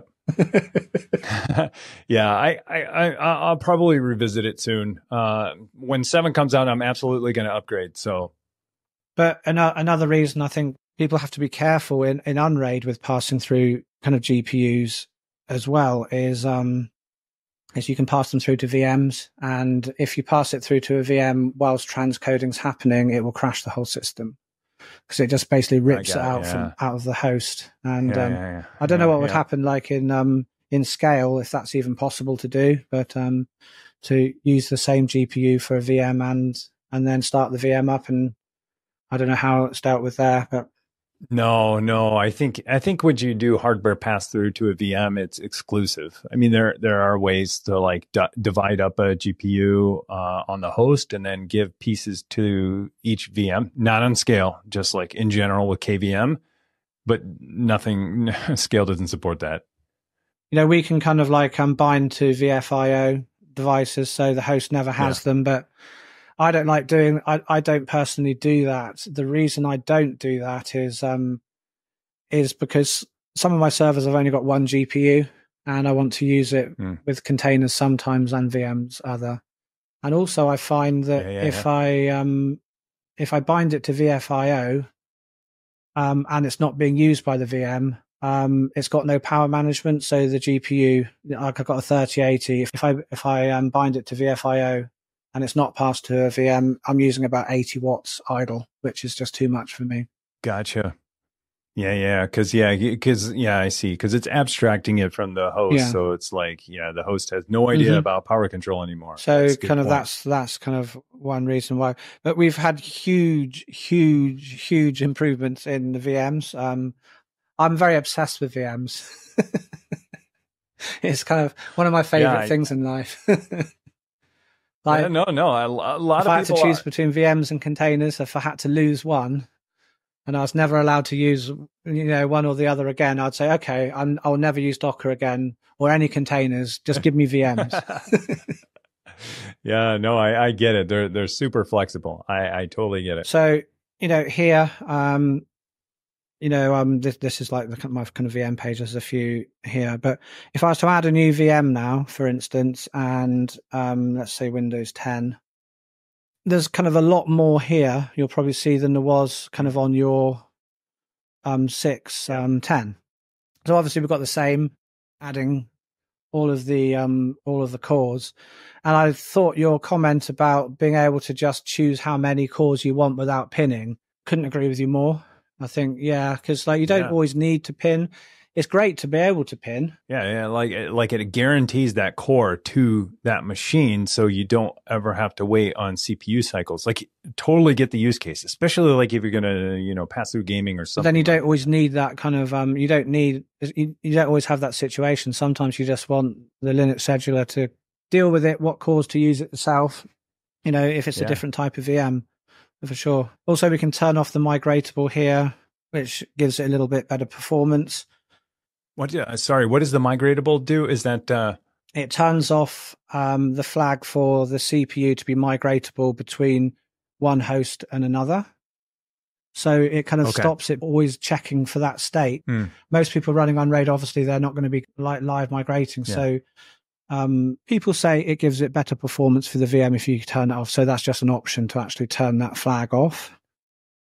And Gotcha. if we sort of scroll down here, I won't bother kind of setting everything up, but with the graphics card here, I can choose the graphics cards in here. So, if I was to choose my 2080 Ti here, another thing you can do is you can actually, in the GUI, you can set it to multifunction now, which you didn't used to be able to do. And put the sound counterpart on. I'll probably put the wrong one on. But so that will just make it appear as, like it's on the same bus, etc. But before you had to go in and edit the XML, which was a real pain. Because you would come out, because what would happen in Unraid when you edited the XML is you would save it, but if you came and made another change here, it would strip it out again. Yeah, because of the template. Yeah, I could see how that could work. And as before, you can add a VBIOS, which is essential. Obviously, if it's your primary GPU, you have to have the VBIOS, as you know. USB devices, there's 2 checkboxes. If you kind of check both of them, it will pass it through if it's there. If you don't, and you do one, then if it isn't there, it'll kind of go, hey, I can't find that device, and not start. Then here we've got some advanced tuning here. You can put in QEMU command line args there. So I use those personally for Mac VMs, Windows 98 of all things. Because I passed through a CBIOS card. Yeah. Actually, a Voodoo 3 2000 I passed through with a PCIe adapter, and you get a black screen. Nice. Let's put some bits and bobs in there. So that's nice that we can kind of put anything in there. And another thing we can do is evdev pass through straight from the GUI. So you can see here, this here is actually my arcade controls, that JPAC thingy. And evdev is like kind of actually faster than passing through a whole. It's very, very low latency. So you can like pass through keyboards and mice that way with evdev, which is really good as well for things that don't have USB support, for OSs that don't have USB support, such as Windows 95 and things like that. You can still actually pass through keyboards and mice. So that's some of the kind of, I think personally that we've got some of the best and easiest kind of ways to set up VMs. You can literally kind of set it up very, very quickly.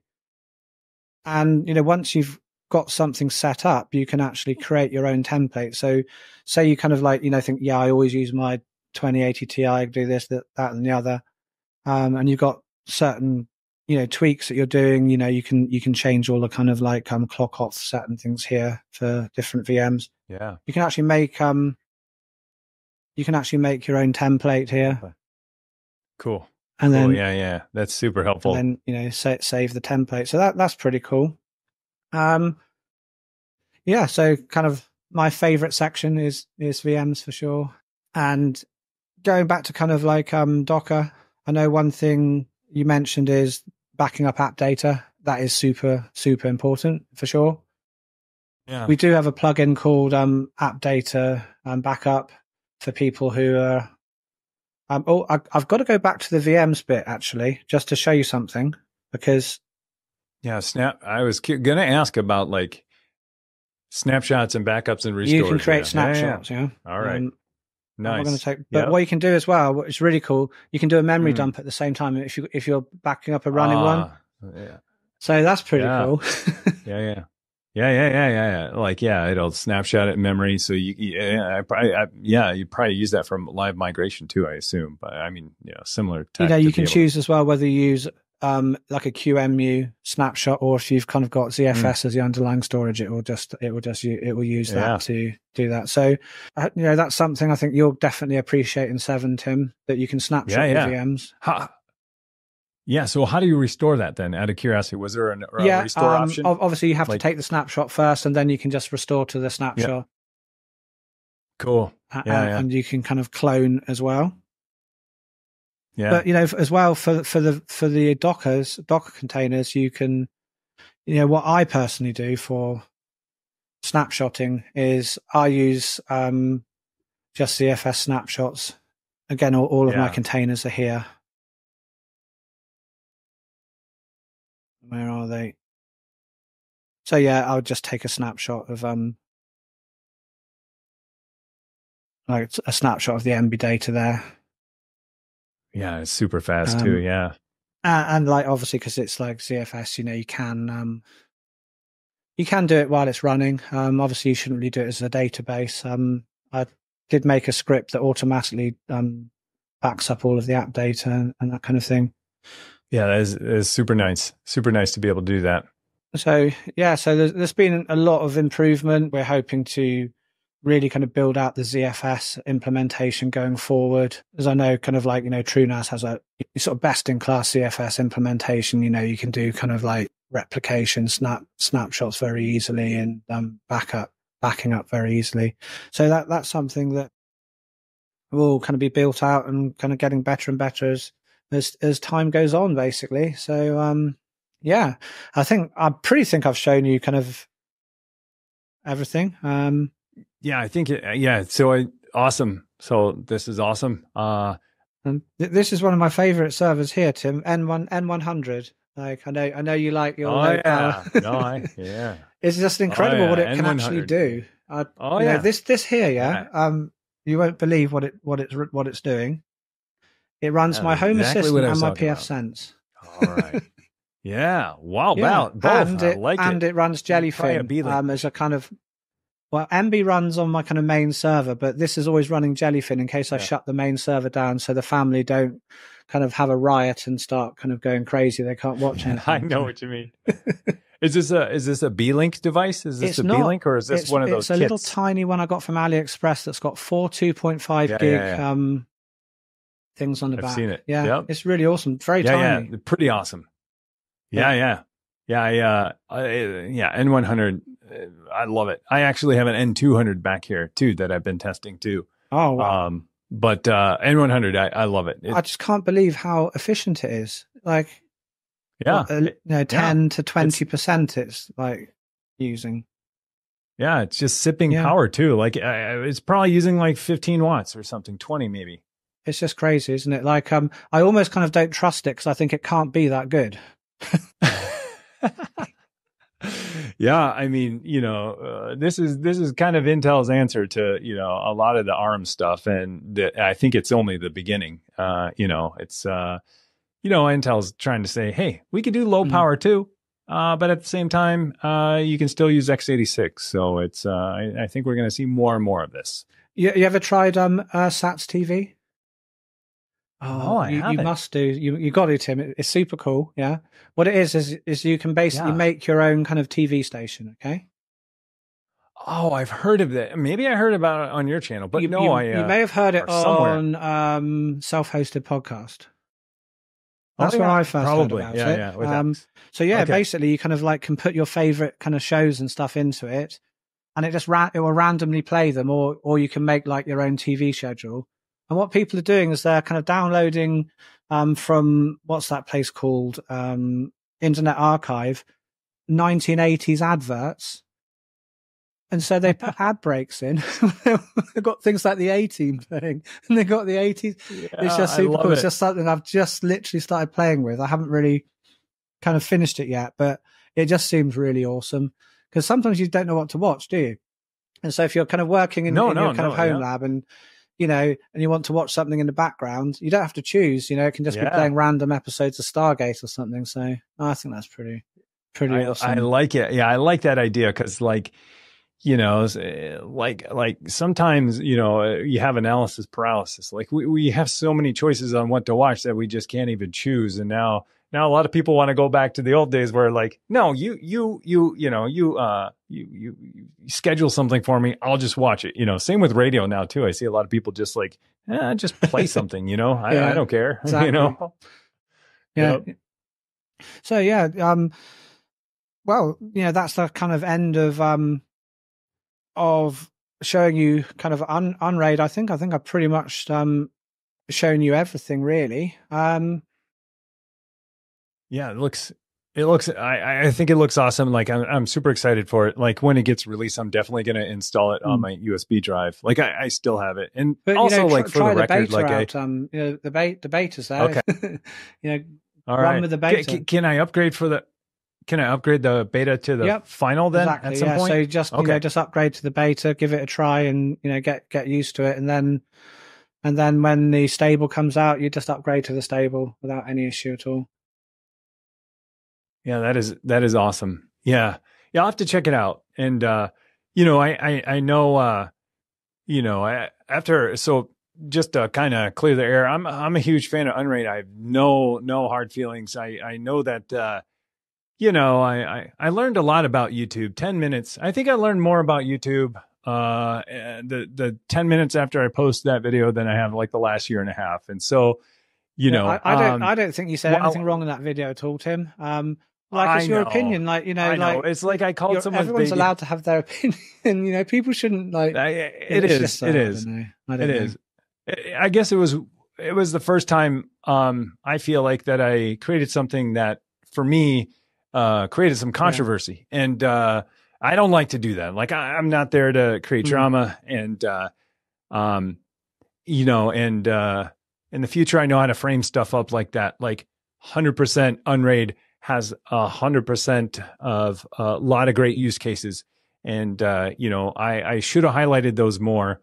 And I totally get, and some I didn't even know. Like a lot of people were like, hey, what about this low power use case where, I use my cache drives during the day, but then, it'll sync once a night. I was like, never thought about that, And so like, there are so many use cases that you don't know, that you don't think about unless you're part of the community. Sure. And, honestly, I haven't been running it for a long time, and I haven't, been perusing the forums for a long time. But, how could you have known, Tim? Do you know what I mean? Like there's lots of little nuances. And like I say, I think, I'm pretty sure you said in your video that, people don't always know what plugins to install.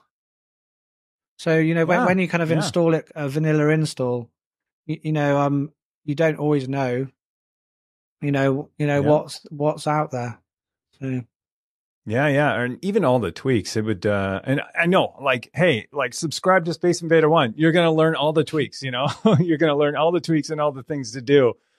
Just, switching gears a bit. I just wondered, like, if you've got any kind of like things you're running in your home lab that you find super useful, like what would be to all of the kind of self-hosting community, what would you say are some super cool things that you run? I know you run Plex, you run Home Assistant.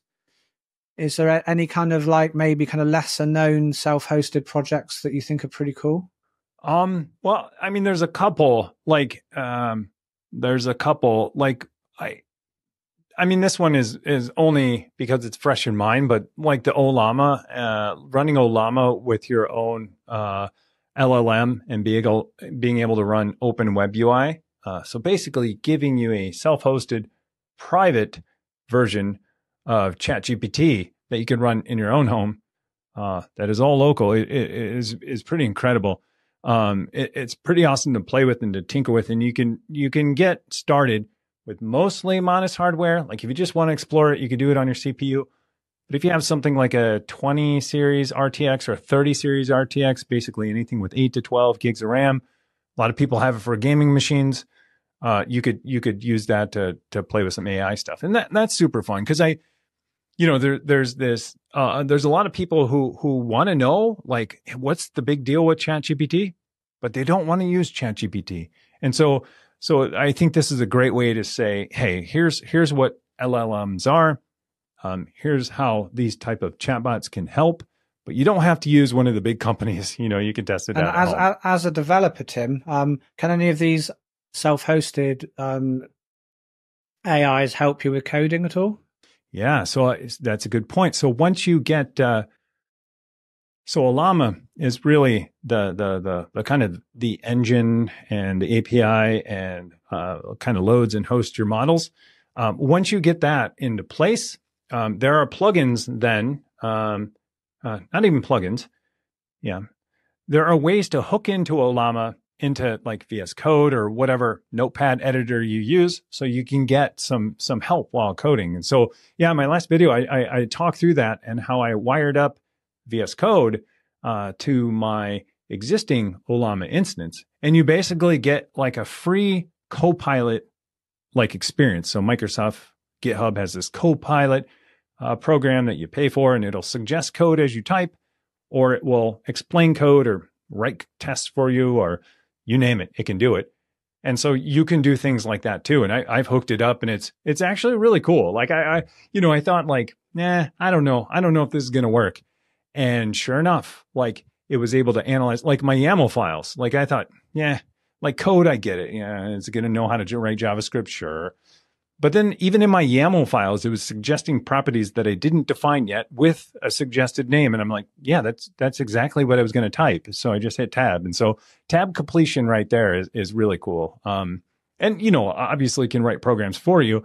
I don't use it in that way. I use it more for like, tab completion and sometimes explaining code. Like sometimes, I write a lot of software. The next developer who has to look at my software, heaven forbid, they have to do that. They might not know what my intentions were or what I'm trying to do. And I'm pretty good at writing comments. But every now and then you might need some help saying, like, what is this code actually doing? And I think that's great. I think that's great to be able to have that kind of help, in context while you're working on things. And so like you can actually do that with your self-hosted AI stack too. And so I've been playing through some of these things. I even wired it into Home Assistant and got the voice chat assistant in Home Assistant now.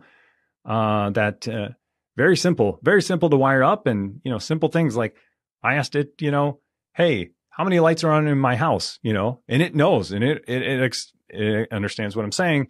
You ask the Home Assistant bot that now, it's like we don't have a device named Home, and so like.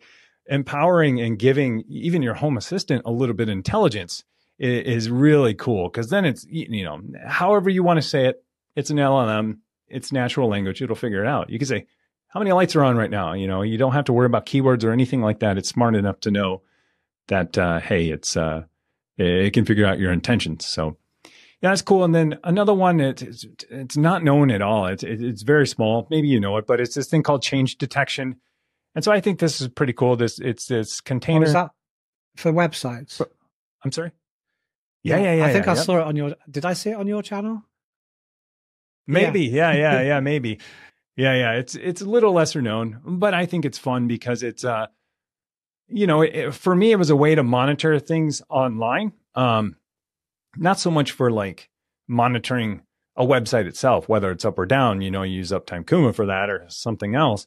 This is more about checking websites for specific content. So think if like, hey, you wanted to monitor the stock, not stock prices, but the inventory of a certain product, and it's out of stock, and you want to know, hey, when's it back in stock? Like this is a great little program for it. And then once I released the video, I realized that people are doing this for all kinds of stuff. They're like scripting the automation of their login, they're scripting the login to their financial site to see, how much money they have, in that, whatever the site is, just to keep an eye on it, just in case something changes. So I'm like, wow, like people are using this for really, really awesome and obscure things. That's an interesting use case. Who would have thought? Yeah, it is pretty, it's fun too. Yeah. I was like, man, I have ways to monitor that outside of logging in like that, but it's pretty cool. So just think of anything you want to do on the web. If you want to automate it and record those steps and then do that over and over and over to check something. Yeah. Change detection is pretty fun for that. So I don't know. That's one I've been having a lot of fun with. I mean, that and AI stuff, but that's one that's, I think, lesser known that it's fun to play. Yeah, you could put it on like a website if you're waiting for kind of like an update for some software or thing. Exactly. Yeah, pretty cool. Exactly. That's what I use it for. Firmware updates and software updates. And the cool thing is because like a lot of those web pages don't contain deep links, to their software. You have to go here, click on this version. You can script that then in change detection. You can record all those steps, and then you can monitor, the result. And then you never have to do that again. Like you don't have to pick this model, pick this version, pick this piece of hardware and click BIOS. Like change detection, you can automate that and it'll do it for you. So it's pretty cool. It's fun to play with for sure. Is it super critical? No, but it's nice to know when, I have new firmware updates for something that I used to check on manually. Yeah, it's fun. I think I'll definitely be installing that one when we finish the podcast, I think. So, and also one that I really want to install, I know you've done a video on it, is it's not called NetBoot XYZ, something very similar to that, like the kind of Pixie boot thing. Is it called NetBoot XYZ? Or? Yeah, you got it. NetBoot XYZ. Yeah, right. NetBoot. Yeah. That's super cool, isn't it? It is. It's maybe we should explain to the audience what it is. So sure. So a quick 2-minute rundown for everyone. Yeah, it's an open source project that allows you to host like a Pixie boot server, so a network boot server, where you can boot your devices to the network and hook into that, and then install your operating system from there. So if you think, hey, I have this PC, it doesn't have an operating system on it. I don't want to get a CD. I don't want to get a USB. And I want to choose an operating system later. You would boot up the machine, hit F12 or F7, whatever it is to boot to network. It would communicate with the NetBoot XYZ server. And then you could pick your operating system. You could pick any version of Linux you want. You could pick tools. And so having something like this on your network is super valuable, especially just for the tooling, for having G-parted. Yeah, if you kind of buy, like, say, a broken computer off eBay or a laptop, you can just plug it in, boot it up, and you don't have, even if it doesn't have a hard drive in it, can't you? So it's super cool. That's right. Yeah, good point. Or you could, host DBAN on a Dan's boot nuke. So if you just want to, hey, I'm done with this machine, I want to wipe the drive, you just boot to network, select it, and walk away. So nothing to install, nothing to do. And so this container helps you do that. And in my tech support days, like I thought Pixie Boot was so much. I thought it was magic. I thought it was so great. And I always thought, like, to myself, like, if I ever get Pixie Boot at home, that's how I know I made it. Well, I finally got Pixie Boot at home. Haven't made it yet, but I got a pretty cool network boot system. Yeah, it's really, really awesome. I'm not sure if it's possible, if you found out a way how to do it, is because it downloads the images kind of like live from the internet, and you can also host your own images, can't you? Can you do a hybrid of the two? Yeah, so if you don't have your own, it then does it, or is it kind of either or? I think it's I think you can customize that menu altogether. So I mean, it's it's going to be pretty complicated, but I think you can customize that menu. Like you could say, local Ubuntu or web Ubuntu, and then pick where it's going to be pulling those sources from. So yeah, that is one thing. It does pull them from GitHub. A lot of those images are hosted there, and that's, a lot of people will balk at that because of, security. And I totally agree. And so you have to make that choice. Like, do you want to pull these images down? Like, they're hosted on GitHub, and they're hosted, on places where anyone can inspect the code and see what it's doing. It's all open source. But you're right. So you can host it internally too. I haven't done it, but I know you can customize that whole entire menu. I should probably do a follow up to that. Please do. How to customize it. How to, yeah. And anyone who wants to install it, watch Tim's video about how to do that. It's I think it's pretty. Yeah, cool. yeah. And if you comment like how to use this locally, then I might then decide to do that video on how to do it locally. But that video was surprisingly popular. Surprisingly popular. I thought it was just like, hey, here's me, tinkering around again. I need a network boot for a couple of things. I'm so tired of booting from USB, like, and don't get me wrong, like, what's it called? The boot drive. Ventoy. Yeah. Thank you. Yes. Yeah. Ventoy. Like, I was just using Ventoy yesterday. Like, I totally get it. Ventoy's there and that's a thing, but there are times when I just don't even want to, plug a USB drive into a device. The amount of times I lose either a USB flash drive or the receiver for a keyboard, I tell you. I actually threw away a keyboard last week, and then I found out the receiver was in the back of my Mr. FPGA when I changed my mother. Yeah. Oh, really? And I kept that Microsoft keyboard for 6 months looking for that. And I thought, I'm just going to throw it in the bin now. Oh, yeah. Sure enough. Yeah. You can't, it's harder to lose your network connection, isn't it? Yeah. Yeah, no, I agree. I agree. And it's, yeah, I think it's awesome. It's fun to play with. It was a surprise that it was that Mm. popular. And so, yeah, maybe I should follow For up on, sure. hey, I this think is the it's an part two. Here's awesome how, video. I'm definitely going to be putting yeah. one together very soon. Yeah, it's super fun. It's super easy to go. It's super easy to get started too. It's literally a Docker container that you just have to open a few ports and you're done. Tim, I don't want to keep you sort of too long all of your day, but if I can just ask you a couple more questions, if you've got time, just keep you a little bit longer.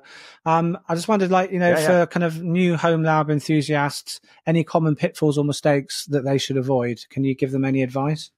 Yeah. Yes. I would say this one's tough because it kind of depends. And so here's how I think people approaching it should wrap their head around it. Don't overbuy. I guess I should say don't overbuy. That's a common thing even I did when I first got into it. I'm like, yeah, I need enterprise grade. I'm buying an used enterprise server. I'm going to get a server rack and I'm going to build all this stuff. And while I love doing that stuff and I am not against it, you could dip your toes in the water with something like we were just talking about a little bit earlier, N100 and N200. You could dip your toes in the water for $200-$300 for 10 watts of power. You could dip your toes in the water with a Raspberry Pi too, but if you're going to be spending that kind of money, you get way more out of, an N100 than you do a Raspberry Pi. Not trying to start, any drama, but it's you get a lot for your money nowadays with like low power Intel stuff. Not to mention QuickSync, all that stuff we were talking about earlier with, MB Netflix. Sorry, Plex, pretty much Netflix. Yeah, like my N100, it will transcode my MB stuff. It's just unreal. Yeah, it really is. Yeah, and so that's I think my one tip is one, don't be intimidated. Like, don't be intimidated. Ask lots of questions. What I've realized in home lab community too, people love to share. People love to give their opinion. People will love to help. So if you feel like, hey, I don't fully understand this, or I don't know how to do this, there is always someone there that's willing to help because they went through the same thing. And I think a lot of home labbers want to share their experience or want to share what they figured out. And so that's an opportunity for them to share what they've learned. And then, it's, for me, it's don't overbuy. And maybe it could be, framed up as start simple, keep it simple, start simple, grow as you need to, And you might find that you might get by with, maybe it's an N100. Maybe it's not that. Maybe it's, still a mini PC, but it's an AMD Ryzen in there, or it's an Intel, i7, and that's enough. So, rather than go all out and then work your way back, you might be better off starting small and working your way up, because somewhere in there, you're going to find what works for you. And then at the same time, if that N100 doesn't work for you, you could either sell that, pass it on, or start to build your empire of home lab machines. Yeah, I think that's excellent advice, Tim. I couldn't agree more, to be honest. Any upcoming projects or content you're working on that you can kind of give us a little sneak idea that you might be doing? Yeah. So I have I don't want it to, well, maybe I'll let it come out of focus. This is going to be out really soon. So you probably can't see that, but it's this mini rack. So something that I've kind of been playing with. Jeff Geerling did a video on a mini rack for Pis. And that company also sent one to me, even though I said, hey, Jeff Geerling did a great job. I don't have much to add. They said, hey, we're a community of, we're a company of tinkerers too. Take it if you find a project that fits, great. If you don't, that's fine too, but we'd love your feedback. And so I'm building almost a full data center in this tiny mini, 10-inch rack. And it's actually been pretty fun. And on top of that, Brett, another home lab YouTuber, he just challenged me. And so he created this one that is so over the top, I don't know how I'm going to beat it. And then on top of that, he kind of challenged me to beat it. So a little friendly competition. And at the same time, I get to, put my hands on some hardware. So yeah, mini rack stuff. There's always going to be more colo, remote networking stuff. There's always going to be like things in my home lab that need to be upgraded or fixed. And there's always going to be software that I'm using that I love to share with people. My channel is always a combination of hardware and software, and so I like to kind of keep those close together as possible. Sometimes I just do all the hardware, sometimes it's all software, but I like the combination of the two because that's when people can say, "Oh, I get it. That's how I can use it, and I want to do that too." So yeah, but awesome. I don't know, more stuff. It's all in my head. I need to get it out and probably use more than Google Docs, as I figured out through this conversation. Yeah, I can't wait to see the mini rack video. That's exciting. That is. Yeah. Yeah, it's going to be awesome. There's building a mini rack, and then there's beating Raid Owl, and I kind of want to do both. So well, good luck. I'm not that competitive, but. I want to see you beat him, man. Thank you. Yeah. Not that competitive, but when someone calls you out specifically, that's where you kind of, I don't know. I feel like I got to rise to the occasion. If I can ask for people watching, where can they get hold of you? Obviously YouTube. All the links are going to be in the description, but where can they find your work, Tim? Yeah, so I host most of my stuff on technotim.live. That's an easy way to find everything you need to get to. So from documentation to my videos to my new shop to other social media, that's probably the best place to go. If you Google Techno Tim, now you will actually find me instead of a DJ. So I fixed the SEO piece over the last couple of years. So we're Google not going to have like too. a video of you DJing on two Technics, whatever 3210s, whatever they're called. Yeah. No, yeah. I wish I could. I wish I could. I wish I were that cool. Well, it's been absolutely awesome speaking to you, Tim. It's been so enjoyable. I'd probably want to speak to you for another 2 or 3 hours if I had my way. So for any of you guys watching, please subscribe to Tim's YouTube channel and head over to his website. Again, thank you very, very much for your time, Tim. Thank you for taking the time out to come and speak to us here. We've really enjoyed speaking to you and you sharing your expertise with us. And, best of luck with the challenge against Raid Owl, and best of luck for your future YouTubing. Thank you so much. Yeah, honored to be here. I've watched a lot of your videos. It's nice to finally put a face with the name and a name with the channel. So yeah, I could talk to you all day too. It's like I said, it's rare for me to find someone to talk about this stuff. So I always look forward to it, and I look forward to talking to you especially. Yeah, so thank you very much, Tim.